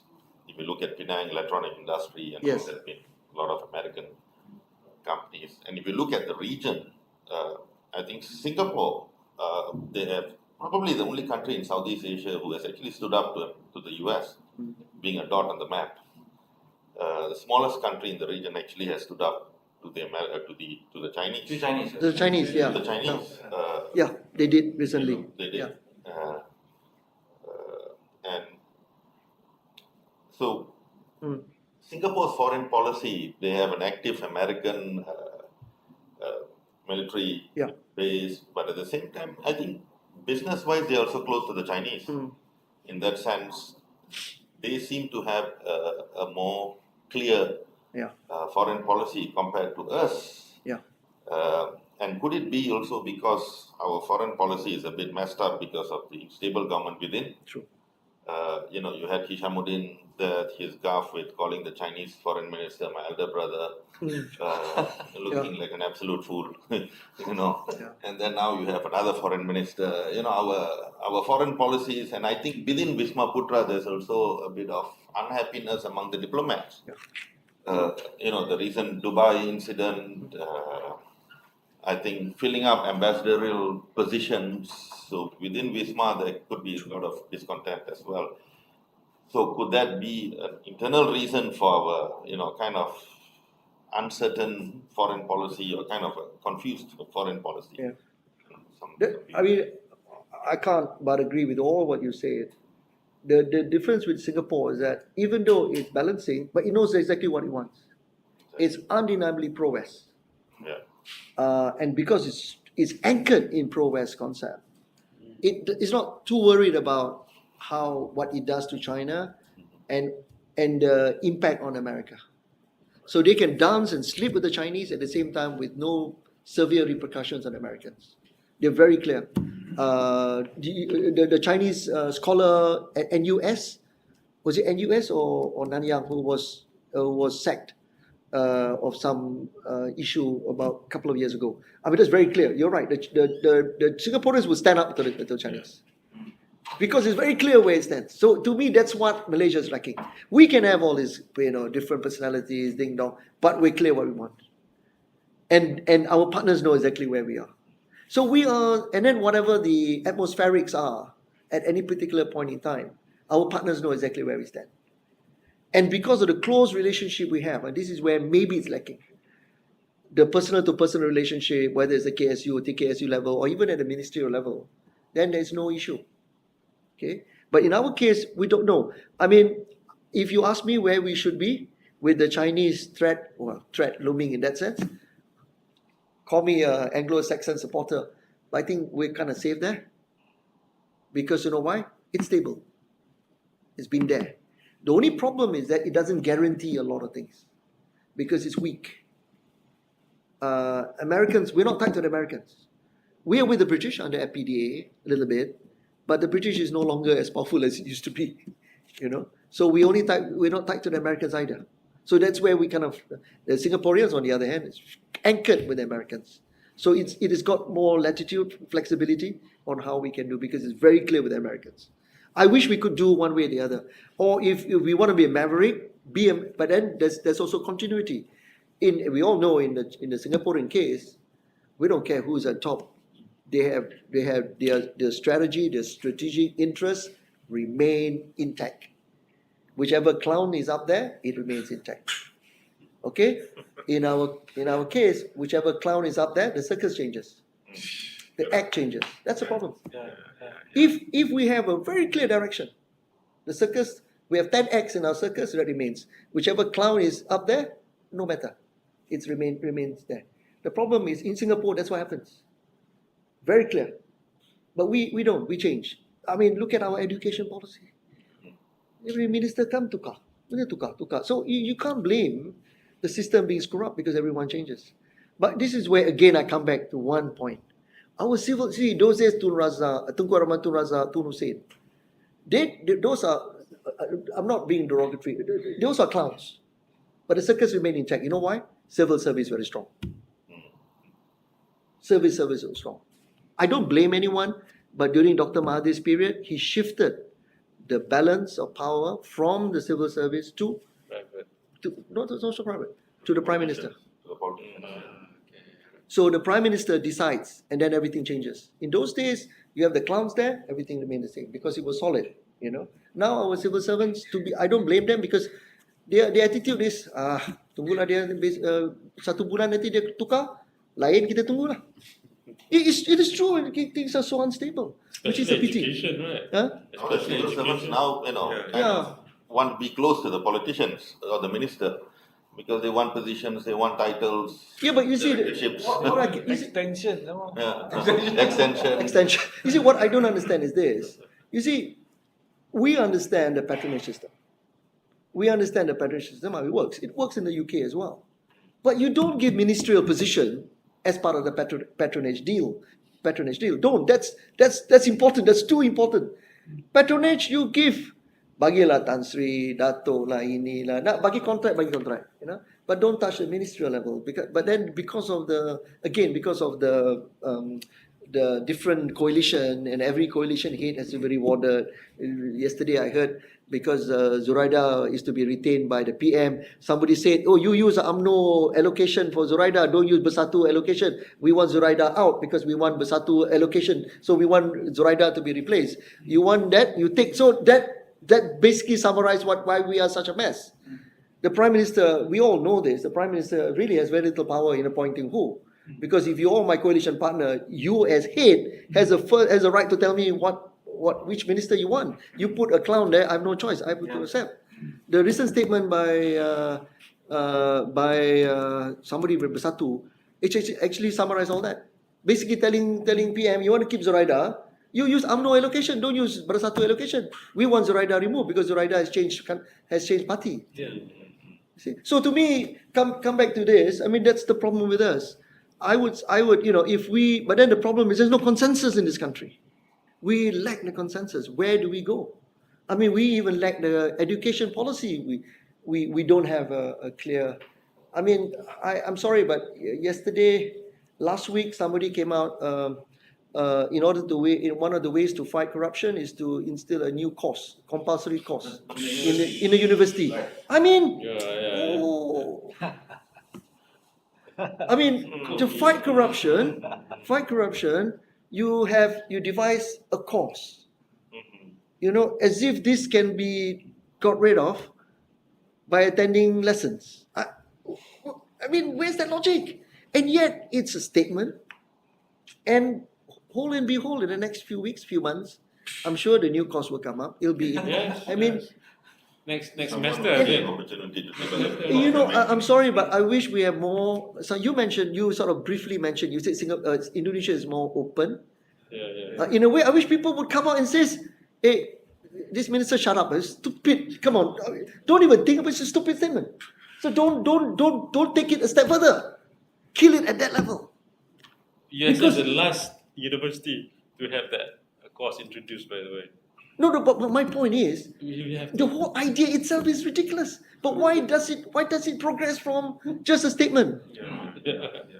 The fact that it progressed from a statement, the guy probably woke up one night, had a quarrel with the wife the night before, came up with the statement. And then the system accepts it and devises a course, and now it's integrated in it. Why are we so... Itu siapa nak salah? Kita tak boleh salah menteri. Salah kita lah sendiri. In that sense, right? Somebody should say, hey, I'm not going to accept this. It's ridiculous. Then what about smoking? Why do we have a compulsory course on smoking? Drugs. Drugs is a far, in a way, right? So why don't we have a compulsory course in the university? You look at, you know what I mean? And so many other social, there's items. That's what been happening. We have ethnic relations, we have ethics. But my point simply is, there's certain things you cannot get rid of through courses. Certainly, that's right.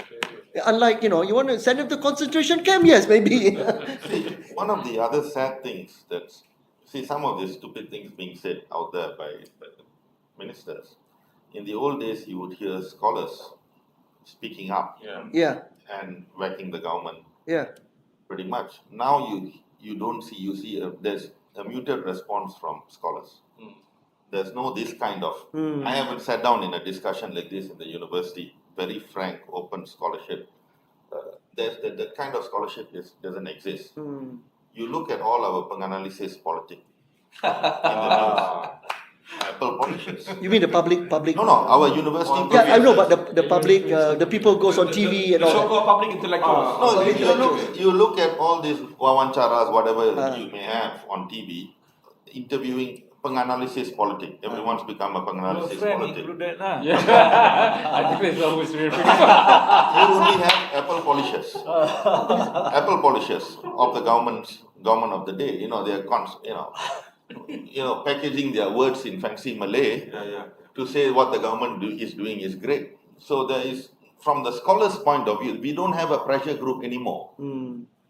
From university professors, lecturers, correcting the government or giving alternative views because it doesn't exist. Yeah. And also the culture in the university now, it doesn't encourage that because we are all encouraged, we've got KPIs, we've become like salesmen, whatnot, to achieve numbers, outputs. Yeah, I know. So this kind of scholarship, kind of open discussion, which was very, very Very much alive. Like in the alive. 70s. I was a student here in the 90s, early 90s and all. It was very alive, this kind of seminars, discussion. So that's gone, it doesn't exist. So you don't have that component coming from the scholars to write about these things. But you have this Majlis Professor Negara. Don't even go there. No, I see. I'm not even a member. You're forced to be a member, but I don't even I know take your point. I give you, like this, if you have scholars and we conceptualize what they say Well, and call a spade a spade, Right. this whole idea of, we don't have to be personal and say that the minister's talking rubbish. What we could say is the whole concept of a social problem being translated into the course in a university at that level, which is already 20, 21 years old, that cohort, just doesn't make sense. So you couch in such a manner, and you say nobody does that. Then you say in no country, Malaysia will be the first in the world to actually put in a syllabus in a university. That kind of thing. Yeah. And we need that kind of see, discussion. the problem We here conceptualize it, and then we in our own scholarly way, we say that basically saying is and then make it very clear. Conceptually, it just doesn't work.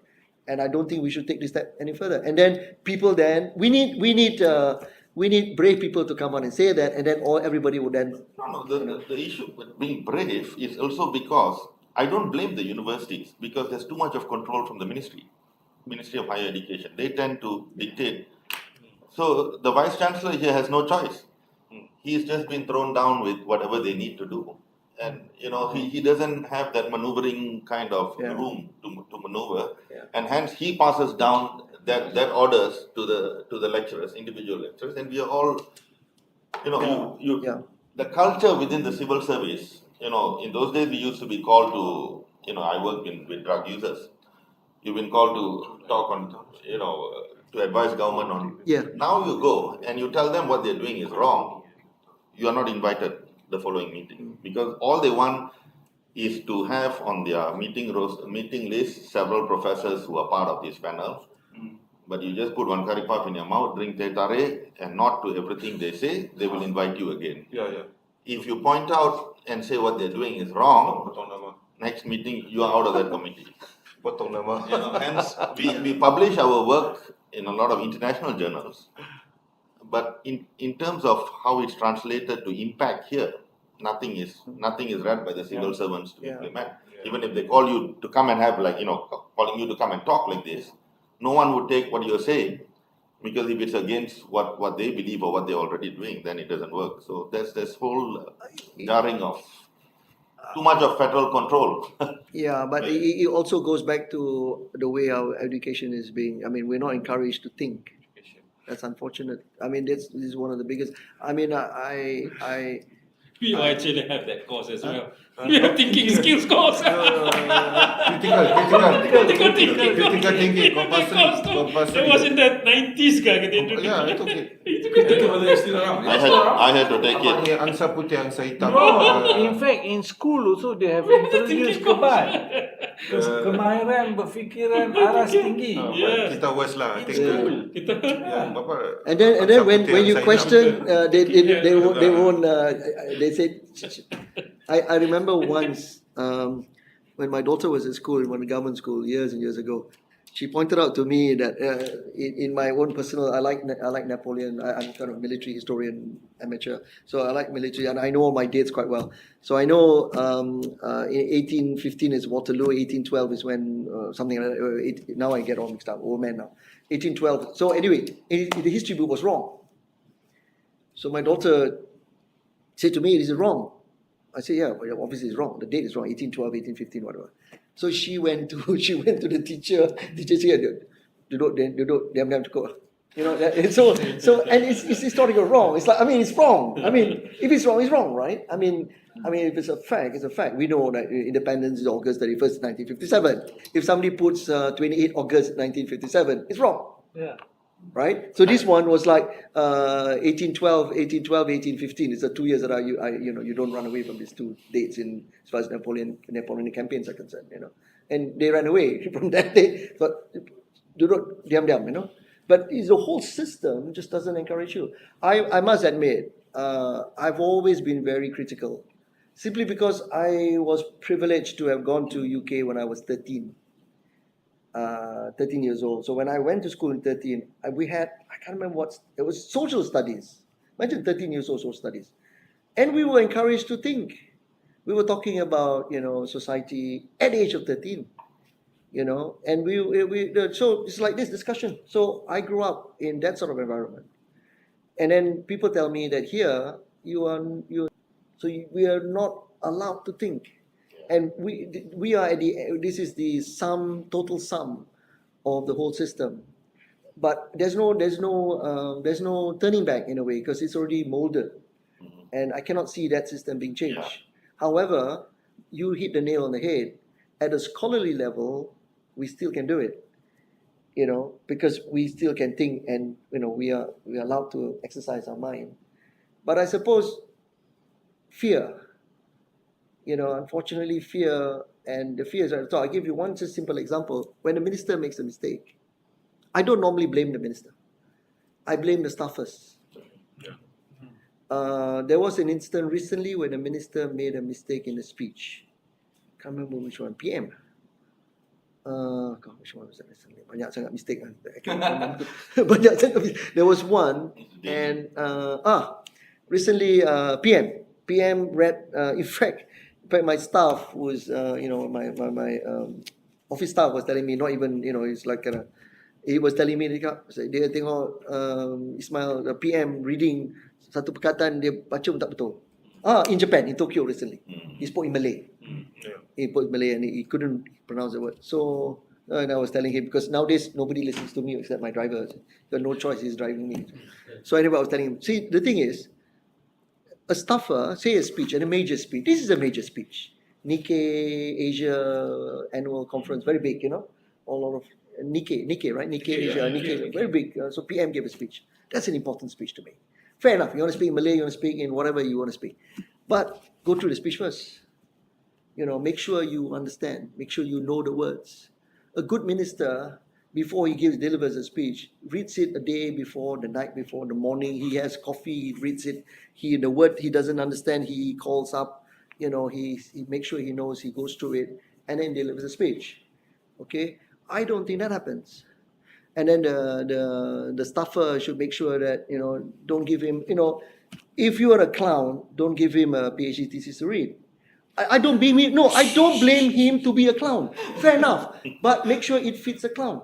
I don't, you see, our system is such. We're not a presidential system. Our ministers are not there because they are specialists. Right. Unlike the Americans. Yeah. The president can pick up the phone. Hey, Razak, do you want to be a Secretary of Defense? I say, yeah. Okay, he can. I don't even have to be members of any legislation, nothing. In our system, you have to be. And more often than not, the guy no choice. You are the candidate of Bersatu. You are part of my coalition. I have to take you. You're a clown. I have to take you. But make sure the guy surrounds you don't make you look like a clown. Okay, that's why when Mat Sabu came out, he came out with our statement because because he surrounded himself. No, I don't blame. No, honestly, no. You see, mention that name. It's very funny to me. No, don't get me wrong. Don't get me wrong. Our ministers are not meant to be bright sparks. That's our system.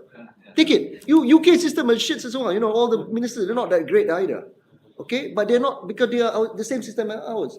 But make sure you surround yourself. Mat Sabu, when he gives a speech, you know, don't give him, highly, one of these,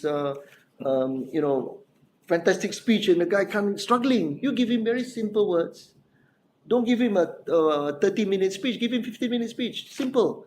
Then he makes. You don't have to. I remember my supervisor at Oxford always tell me, Raza, make it simple. Don't make it too complicated. That's stuck in my head.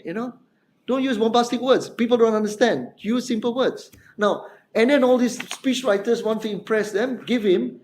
You don't give a clown something sophisticated. You just give him what he can read, and then makes him look good. And I blame the staffers. And then if the minister tak nak masa, you make sure he has time. You have to make sure he good. And then all the statements he made, civil servants don't stop him or tell him or what. So he comes out with all this statement. I give you one example to show how the Americans are so professional. Many years. There's this famous Shangri-La dialogue, which is actually, and it's become ministerial. So when you have this massive one, all housed in Singapore, and every year, I can't remember, every few years, and I was privileged in one of the earlier ones. And I was there, and for some strange reason, I was not even an official delegate, but somehow they put me in the same table. So we were here, and then the next few tables behind us is famous Deputy Secretary of Defense, American, Wolfowitz. Very famous name. Wolfowitz. Paul Wolfowitz. That's right. Good friend of Anwar. That's right, yeah. Well, anyway, that's not the point. The point is he was Deputy Secretary. Anyway, and then just after the official speech and all that, then it was a break. And then immediately he came to the minister who I was with. He shook the minister's hand. He turned to me and he said, Mr. Baginda, how are you today? And I was just, bloody hell, I've never met him. He has never met me. He knows my name. And he knows my name because his staffers must have whispered to him and said, that's the minister, that's him, that's him, that's him. So he remembers, he shakes his head, and I was so impressed with him. It's not that Paul Wolfowitz was clever, it was that his staffers was clever. You see? And the problem is, our staffers must be professional and good. So to me, surround yourself with good people. In the UK, they're called SPATs. When a minister, you have SPATs. SPATs is special assistant. Special advisors. SPAD. SP, special ADs, advisors, special advisors.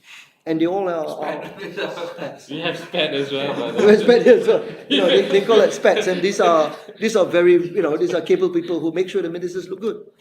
And then when I look at special officers, and we have special officers, in those days, in the 1980s, tak ada lagi tau. There's no special officer in that. I think it was only after Dr. Mahathir started it. Fair enough. Good to me, good. A minister must have his own personal people who surrounds him and brief him very well. And then also press PAs, not personal, press assistant, SUA, Setiausaha Akhbar. You see, our SUAs are not SUAs. Our SUAs are just basically postmen. Now, SUA, if you really do your job, you brief the press people. And then if the minister makes a mistake, you debrief the minister. You call them first. You say, okay, the minister is going to take 3 questions, and you are there next to the minister, and then you direct. And the minister says, okay, and then you direct. SUA should play their role, but today SUA are not playing their role. No, I think the system here, having over the last year met several ministers, they kind of appoint their party people.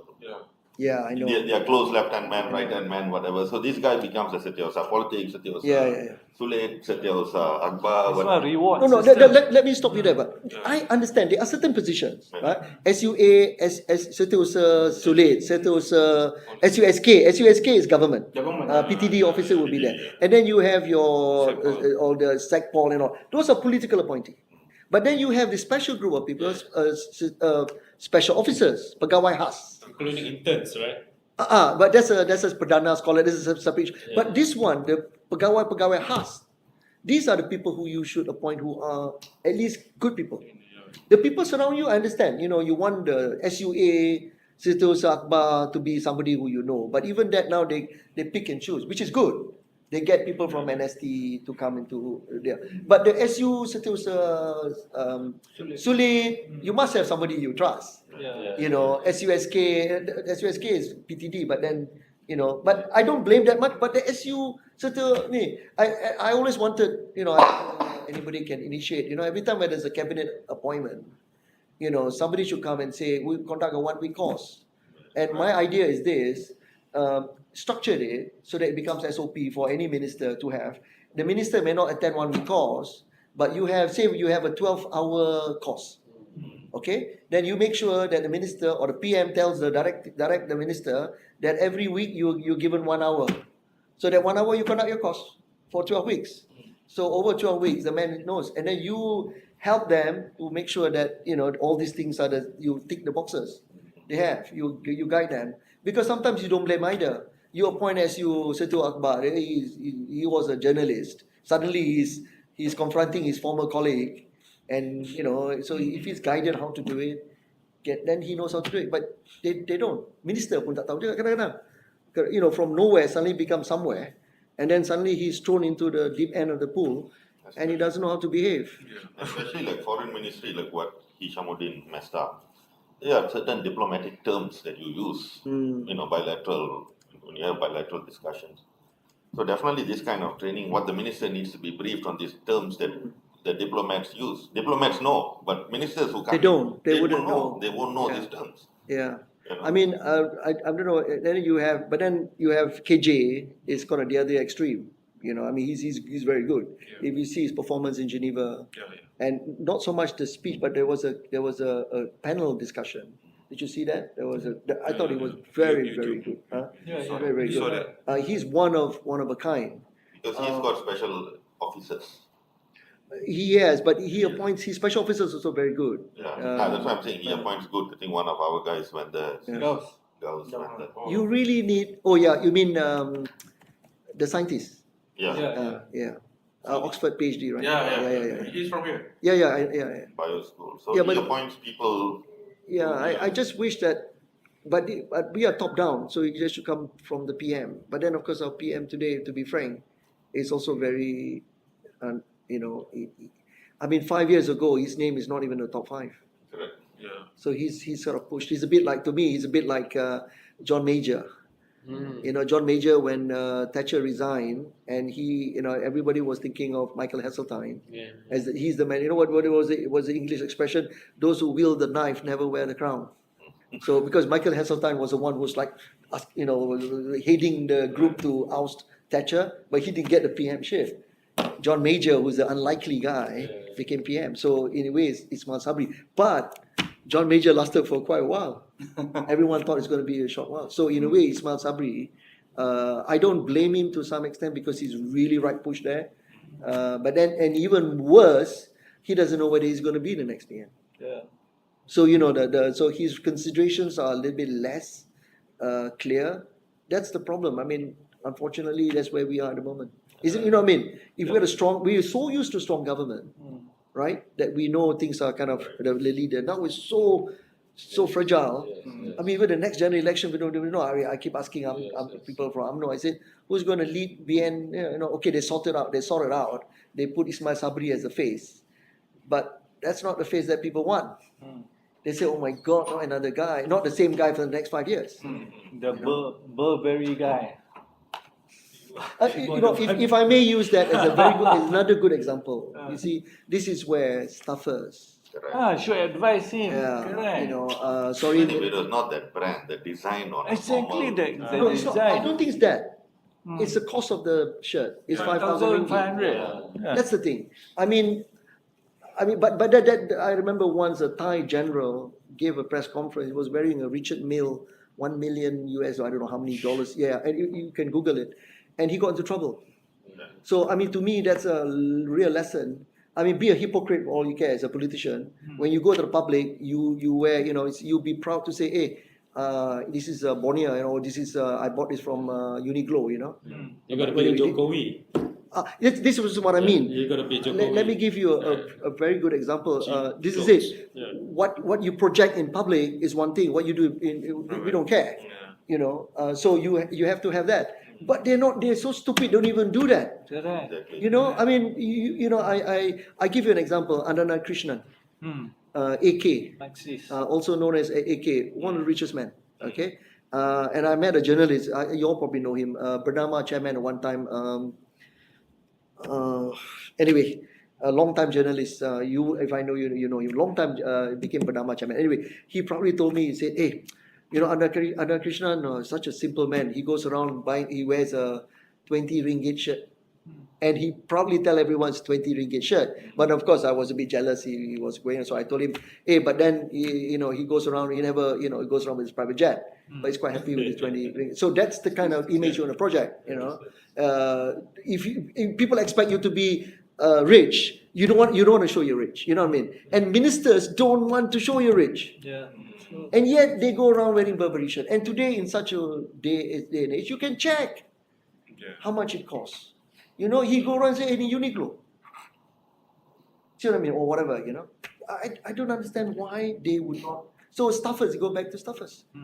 You whisper to the minister, you remember many years ago, Anwar Ibrahim used to tell everyone, this was when he was Minister of Finance, he wear Brioni suits. You go Google, Armani, is it Armani suit or Brioni suit? Yeah. Armani. I mean, that's okay. Those were the 80s where Those kind were of, it's okay, The roaring because, 80s. because he came from that background, Yeah, so yeah, he, it's kind of proud, And then the other one, if I may, last point before I go on and ramble, this issue about lying about your qualification. I don't understand why people do that. Last time the PH government, somebody came out and said he got a degree from Cambridge. Actually, it's turned out it wasn't even Cambridge. It was Cambridge, but it was one of those. Cambridge Brooks. No. Cambridge something, but it was a correspondence course from America or something like that. Okay. I mean, but he lied. He basically lied. I mean, why would you want to do that? Wouldn't it be better he says, Alhamdulillah, saya ni tak ada pelajaran, tapi saya diberi, and I'll do my best. I don't have the degree. I didn't even go to university, but I've been given this task. I'll do my best, and I'll try within my powers to get people to surround myself with bright people. Instead of saying I'm from Cambridge, kau nak tipu lah betul-betul. Go in somewhere obscure, Cambridge, everybody will check, right? You know what I mean? Itu pun tak tahu. And I don't understand why people would do that. And you're a public figure. Yeah. Deputy Foreign Minister. Betul. Deputy Do Foreign you know? Do you all know? To my colleagues, USM employed a lecturer who claimed he had a PhD, and he worked here for 3 years. His highest qualification was Form 5. Please, I know the case, please. Your- Your department lah. We also. Well, we have one pharmacy, another case. That means they didn't do a check. They didn't do a thorough check. So I think staffers, university being con is even worse. University being con by a con man. but can you imagine The area of education. if someone took it up because he taught and he examined papers, right? So if someone would have brought it up, and assuming he would have failed someone and someone The had PhD. someone would have extended, Yeah. they could have sued the university for employing an unqualified fella Yeah. to examine, to grade, Correct. and to go back retrospectively. Wow. All his grading may Wow. have been illegal Yeah, because he's certainly not qualified to grade. Correct. What if he's appointed as a PhD examiner? Thesis examiner? Yeah, so can you imagine the repercussions? That's why the university settled out of court. They charged him, but then the university settled out of court. But in our system, it's meek lah, so everyone just kept it at that. But to be honest as well, But I don't know if anyone in HR had to pay was actually punished. but because there's a proliferation of private universities in this country, and I also fear that at the private universities, less check is being done. God knows what's happening in the private universities. Go away. Yeah, they're in trouble now. They got it, I think. Yeah. The case, yeah. But Lim Kok Wing, due respect, he passed away, right? Passed away. But that institute for so many years is quite known to be giving out, Bogus, yeah. you can actually, as a foreigner, you can actually register a course, pay the fees, and you don't even have to attend. It's quite famous even in those days. Yes. But because I knew Tan Sri quite okay, so to me, and it's not my business. I'm not in the education business too. But just my last point, I really hope that there'll be more open discussion. There's no more. In the 1980s, I don't know you remember this. I used to run a show in RTM called Global. Yeah. And it was one of the and until today people still tell me, hey, of course I was like 20 years, a long time, 80, 30, 40 years ago, and we need that sort of, and I was quite I embarrassed a lot of people there. Maybe I think that's why I landed in trouble, because people must have cursed me. But the point is, it's about time. We take our people to tasks. There are many a times when I wish I'm a journalist. If I attend press conferences, I would come up with a follow-up question. Right. If the minister makes a statement about corruption being taught I would follow up and says, what do you mean? Because we need follow-up questions. But then you can see the minister is prepared or not just one of those on top of pluck it from the tree sort of idea. Anyway. Yeah. I'm sorry, Dr. Azim, I've been sort of. No problem. But we need more such. Maybe I want We'll take one more last Sure, one, sure, one more question. Sorry. Okay. Sure. Yeah, because you touched so many things on education, so perhaps. Oh. So I'm from that background. Education. Yeah. If I may, Yeah. you have an uncanny. You look like who was that very famous Malay? He looks like you. For a moment, I thought Is it, what is he in? What's he? education, Oh, education. or one of the big giants Oh, in the 80s. the Ministry of Education. No. In a university. Oh, university. Anyway, sorry. I was. Awang. That's it. Awang Had. Awang Had. Awang Had Saleh. Oh, you're a very famous guy. No, yeah. you ada sikit kan? Ada sikit. Ada. Ini awang tak ada But, had. Bukan, terhad. I don't get his genius. Oh, you don't? Yeah. Awang Had, that's it. UKM kan? UKM. Yeah. UPM. UUM. First VC, No, not first VC. No, Awang Had not. Saleh. I think he was teaching us also in UPM. Yeah. Also, Awang Had Saleh. People were saying Sorry, that- I'm so sorry. It's okay. People were saying that his lectures were extremely good. Very good. So I went out just now. I'm so sorry. No, it's okay. Because Tok Pa called and then I said to him that I'm listening to your lecture. I have to come in. Oh, And then he said Kiring Salam. okay, sure. Then I mentioned it's in some place. So okay. With due respect, I think you have mentioned this that Americans is extremely far ahead in terms of military and all those things, Yes, the yes. warships. Yes. I think we did ask this question to a professor 2.5 decades ago in the US. Okay. He was a professor of policy studies. Mm. So we did ask in the class that he says nothing to worry about China. At that time, he said they're 20 years back. Yeah, 20 years ago. Don't worry, they cannot catch up with Yeah. us. So, and then I was thinking whether this is a decoy or diversion tactics by the Chinese. Sometimes they put pressure on Americans to sort of loosen you and also physically abuse you, mentally and also Okay. physically, so that you will be running. Because Russian did it before in '69 Okay. when they shot Sputnik. So 59, Americans all was like, surprised. Newsweek came out with the front page. We in education was discussing there in America about Yeah. the front page of Newsweek, showing that American classroom they were playing prom and things like that. The Russian classroom they all reading, So American system changes, going into standardized, which is bad. There's no thinking going on. So now Chinese is also playing chess here. Also they're throwing stuff. So Americans get jittery and they will focus on certain things. I don't know whether some of the ideas were decoy or diversion tactic. That's number one. Number two, speaking of indoctrination, that's the number one issue. The number two issue is, speaking of indoctrination, Americans always accuse Russia especially, and also furthermore China, by saying that they indoctrinate the kids. But the Russians analyze the American curriculum. Yeah. They are very high on indoctrination actually, the Americans themselves. So they can come together by the minute actually. Yeah. How many rounds of cleansing, ethnic cleansing that they did in America. So they are quite good. They even in sports, one sporting event can put them together already. Sure. They have plenty of platforms. So indoctrination, the highest based on curriculum and also what's happening in the classroom, is in America actually up to 60-70%, as opposed to Russia less than 50 and China less than 50. And in American classrooms, every morning that you have to stand up Yeah, for your national anthem. Sure. Never been done in any, even in Malaysia, once a week only. Okay, that's the number 2 point. Number 3 point, Chinese is always behaving very abnormally. They will do like things like out of ignorance, they will say that they're ignorant. Just now the way that you answered the violation of airspace, it's like very ignorant. No, it's not Yeah. it's a general. I have faced that myself when I was in the US. You know, these Chinese ladies, they came down to the basement, they took off my clothes from the dryer. My dryer is supposed to end half an hour. They took off after 10 minutes. I came down, my all wet clothes are on the table. I asked her, why the heck that you took my clothes? PhD scholar. She came from Peking University. She said, if I don't know, is that wrong? I cannot answer her. I cannot answer her. It's because she's doing PhD from Peking University. So, and then I said, Did you check if all your underwears were there?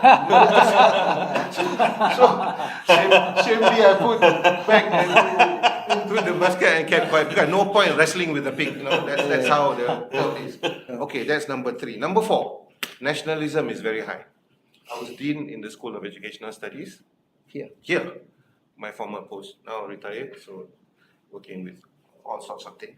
So we invited for a talk, research talk. So I was there too. So when these Taiwanese came and the Chinese students were there, she shouted. She told me, "You dean, take them out from this room."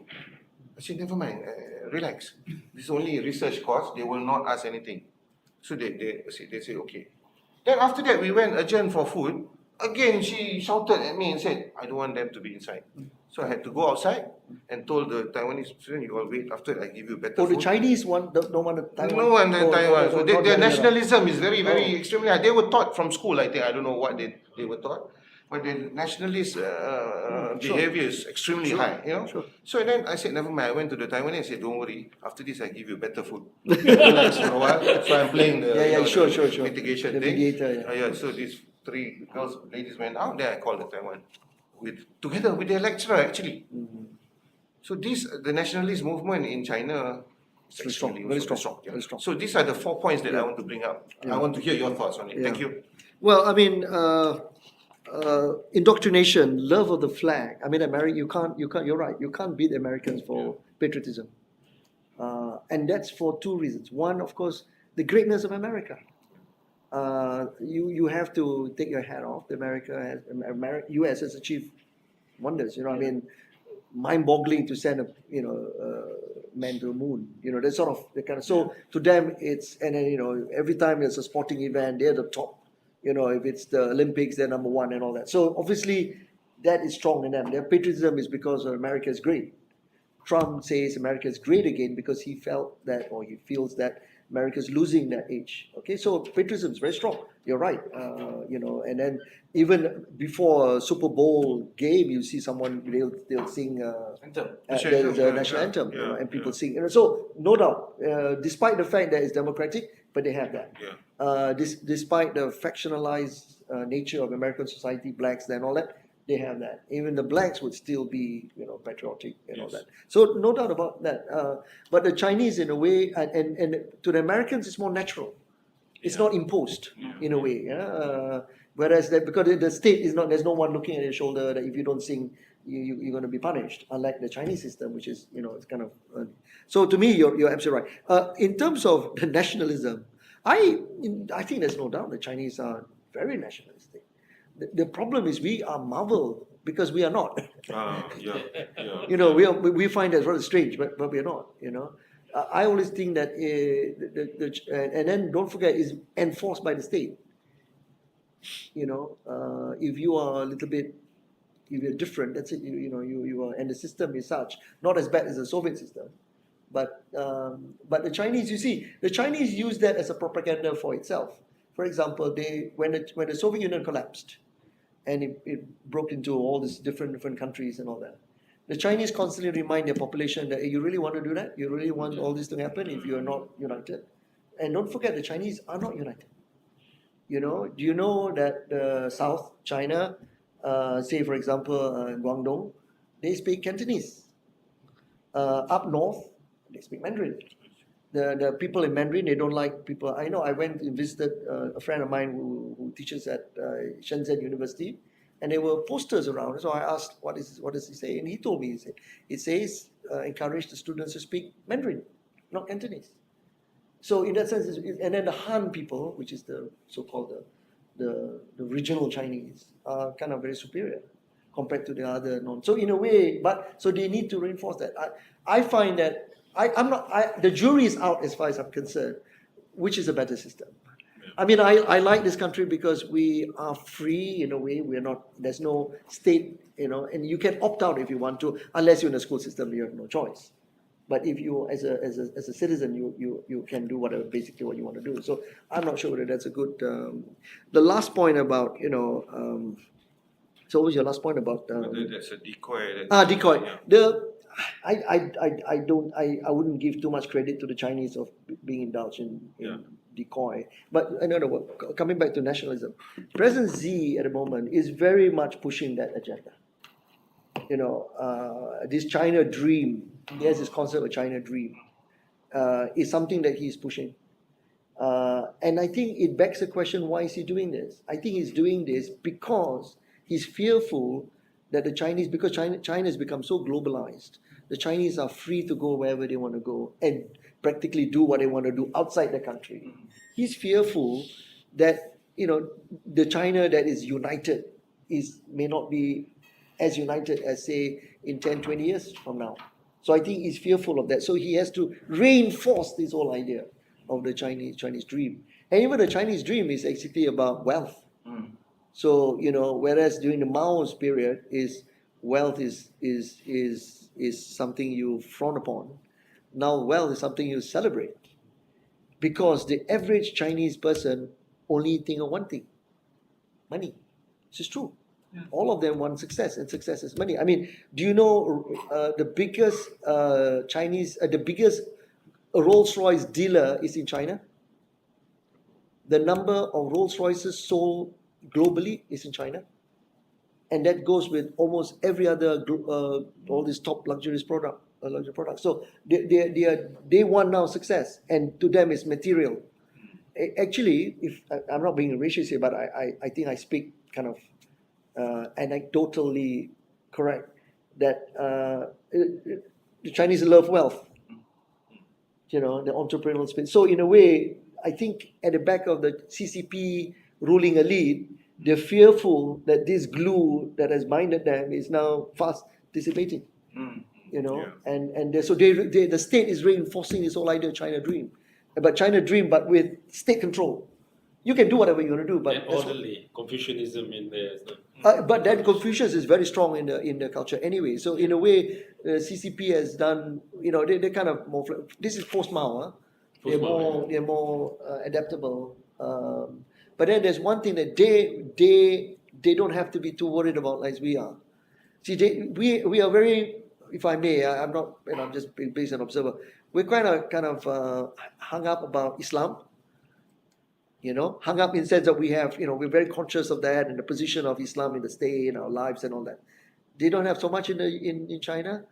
The religious aspect is kind of absent because the Chinese religion is not, it's not strong. Granted, there's a Muslim community in China.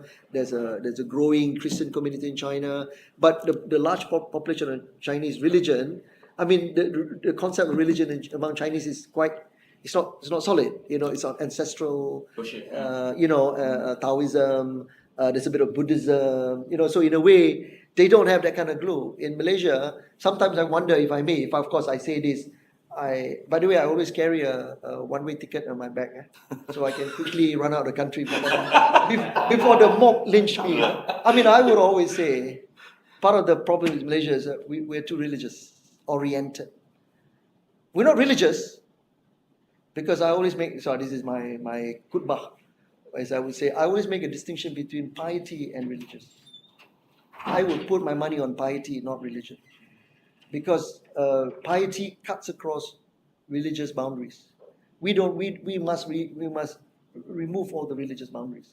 I'm no different to a Hindu or a Taoist, so long as we are pious. Piety knows, piety, you're kind, you're respectful of each another, and not ritualistic. We're too ritualistic.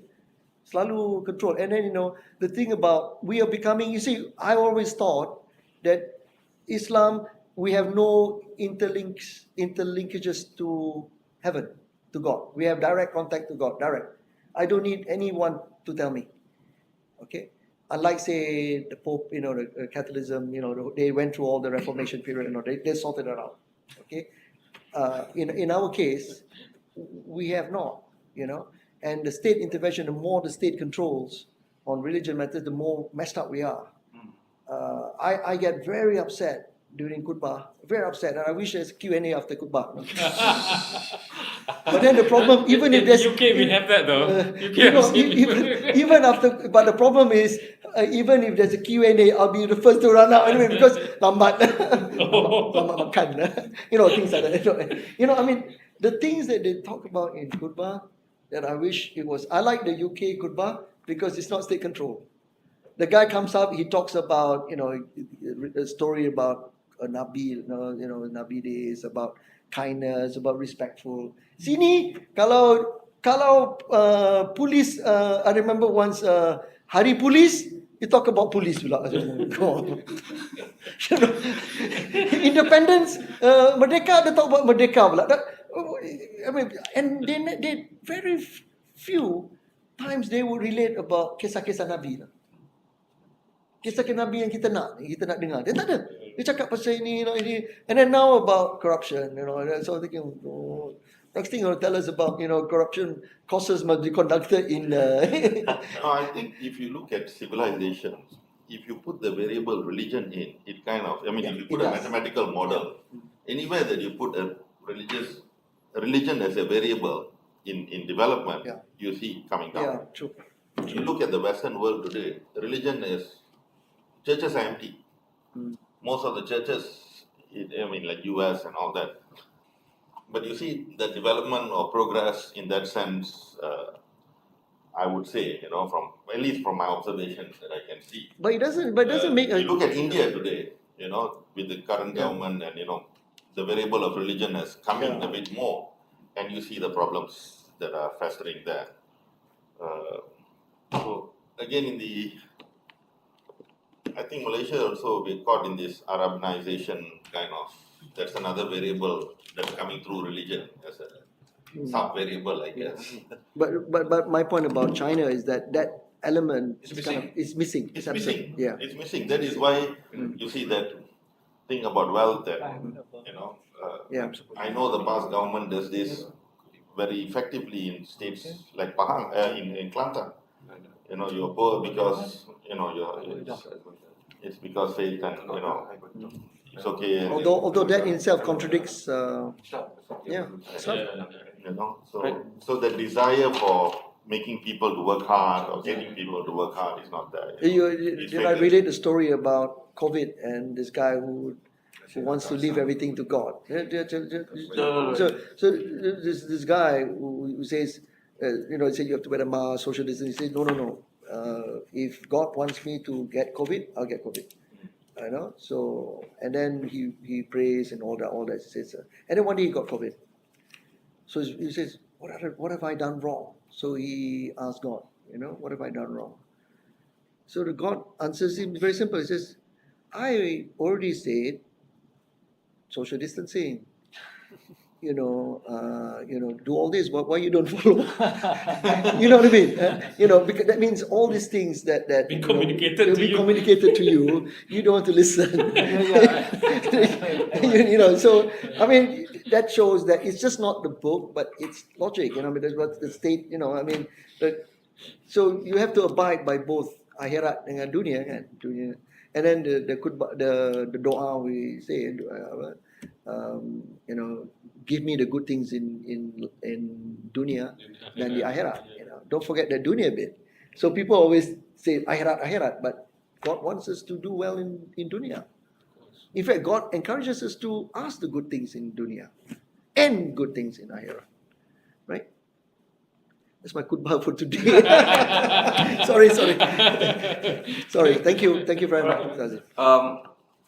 Thank you very much, Dr. Razak, for your fascinating lecture on China. I think we need more discussions on China because Malaysia being a country that is at a crossroad, we are actually at the mercy of the superpowers, and of course we don't have a good foreign policy for quite some time.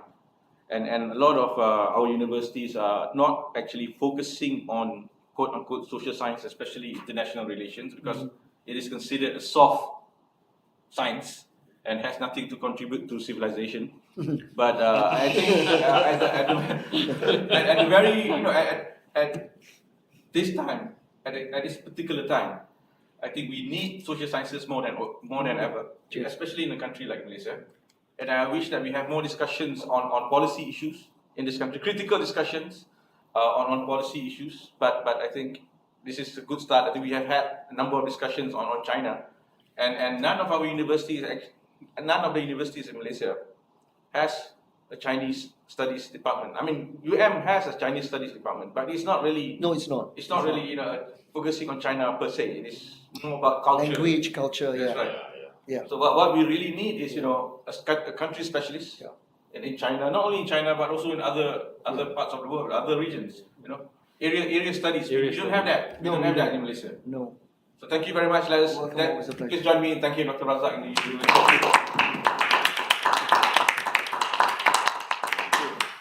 I have a copy. Can I leave to the library if you have a Sure. I'll pass it to the. Unfortunately, the Belgrade Macmillan makes money from charging libraries £70. Whoa, that's about 400. 7 times 5. Crazy. £70. They only give me 3 copies. So I have to buy myself to get more copies. Thank you so much, all of you. Thank you. Thank you. Thank you. In Indonesia, you can actually reprint that for just 30 ringgit or something like that with a hardcover and all that. Exactly the same. Identical, huh? Identical. India, you can do that. You walk by the roadside, you get this. No, but actually, I was in Delhi before COVID, just before COVID. I was amazed by the number of bookstores there. Yeah, and they're very cheap. They're very cheap. Very cheap. That's where you actually, Very cheap. democratize knowledge, they are right? not, but they are not. They are. They're real ones. They're Real not ones fake. because they have printers, publishers Correct, there. yeah. So, like say Oxford will have an Oxford publishing That's right. house in Yeah, India. and I could get Oxford price in Indian price. Yeah. Oxford published book in Oxford University Press. That's good. Very This is not- cheap. This is not the China model No, where no, they no, can no, actually. no, no, this is real. That real. one is legal. Is it legal? Legal, Legal. legal. They have a like a License. yeah. But I thought they print like on a lower quality paper. No, India, in terms of buying, it is genuine because it's local publishers. The quality of the binding, Yeah. the paper would be a bit thinner. different. Yeah. Yeah. So what people do, they come back. I know a lot of lawyers who go there and buy legal books, textbooks, which are thousands of ringgit here. Okay. Rebind. They even buy it and they ship it from there because Yeah. they Yeah. hundreds of kilos those books. Yeah. Okay. And then all they do is rebind you restitch the hardcover here because Restore it lah. Yeah. but it still works out to be much cheaper, like 10%. They've got so many bookstores in Yeah. India. I mean, in Malaysia, it's difficult to find a bookstore. Yeah.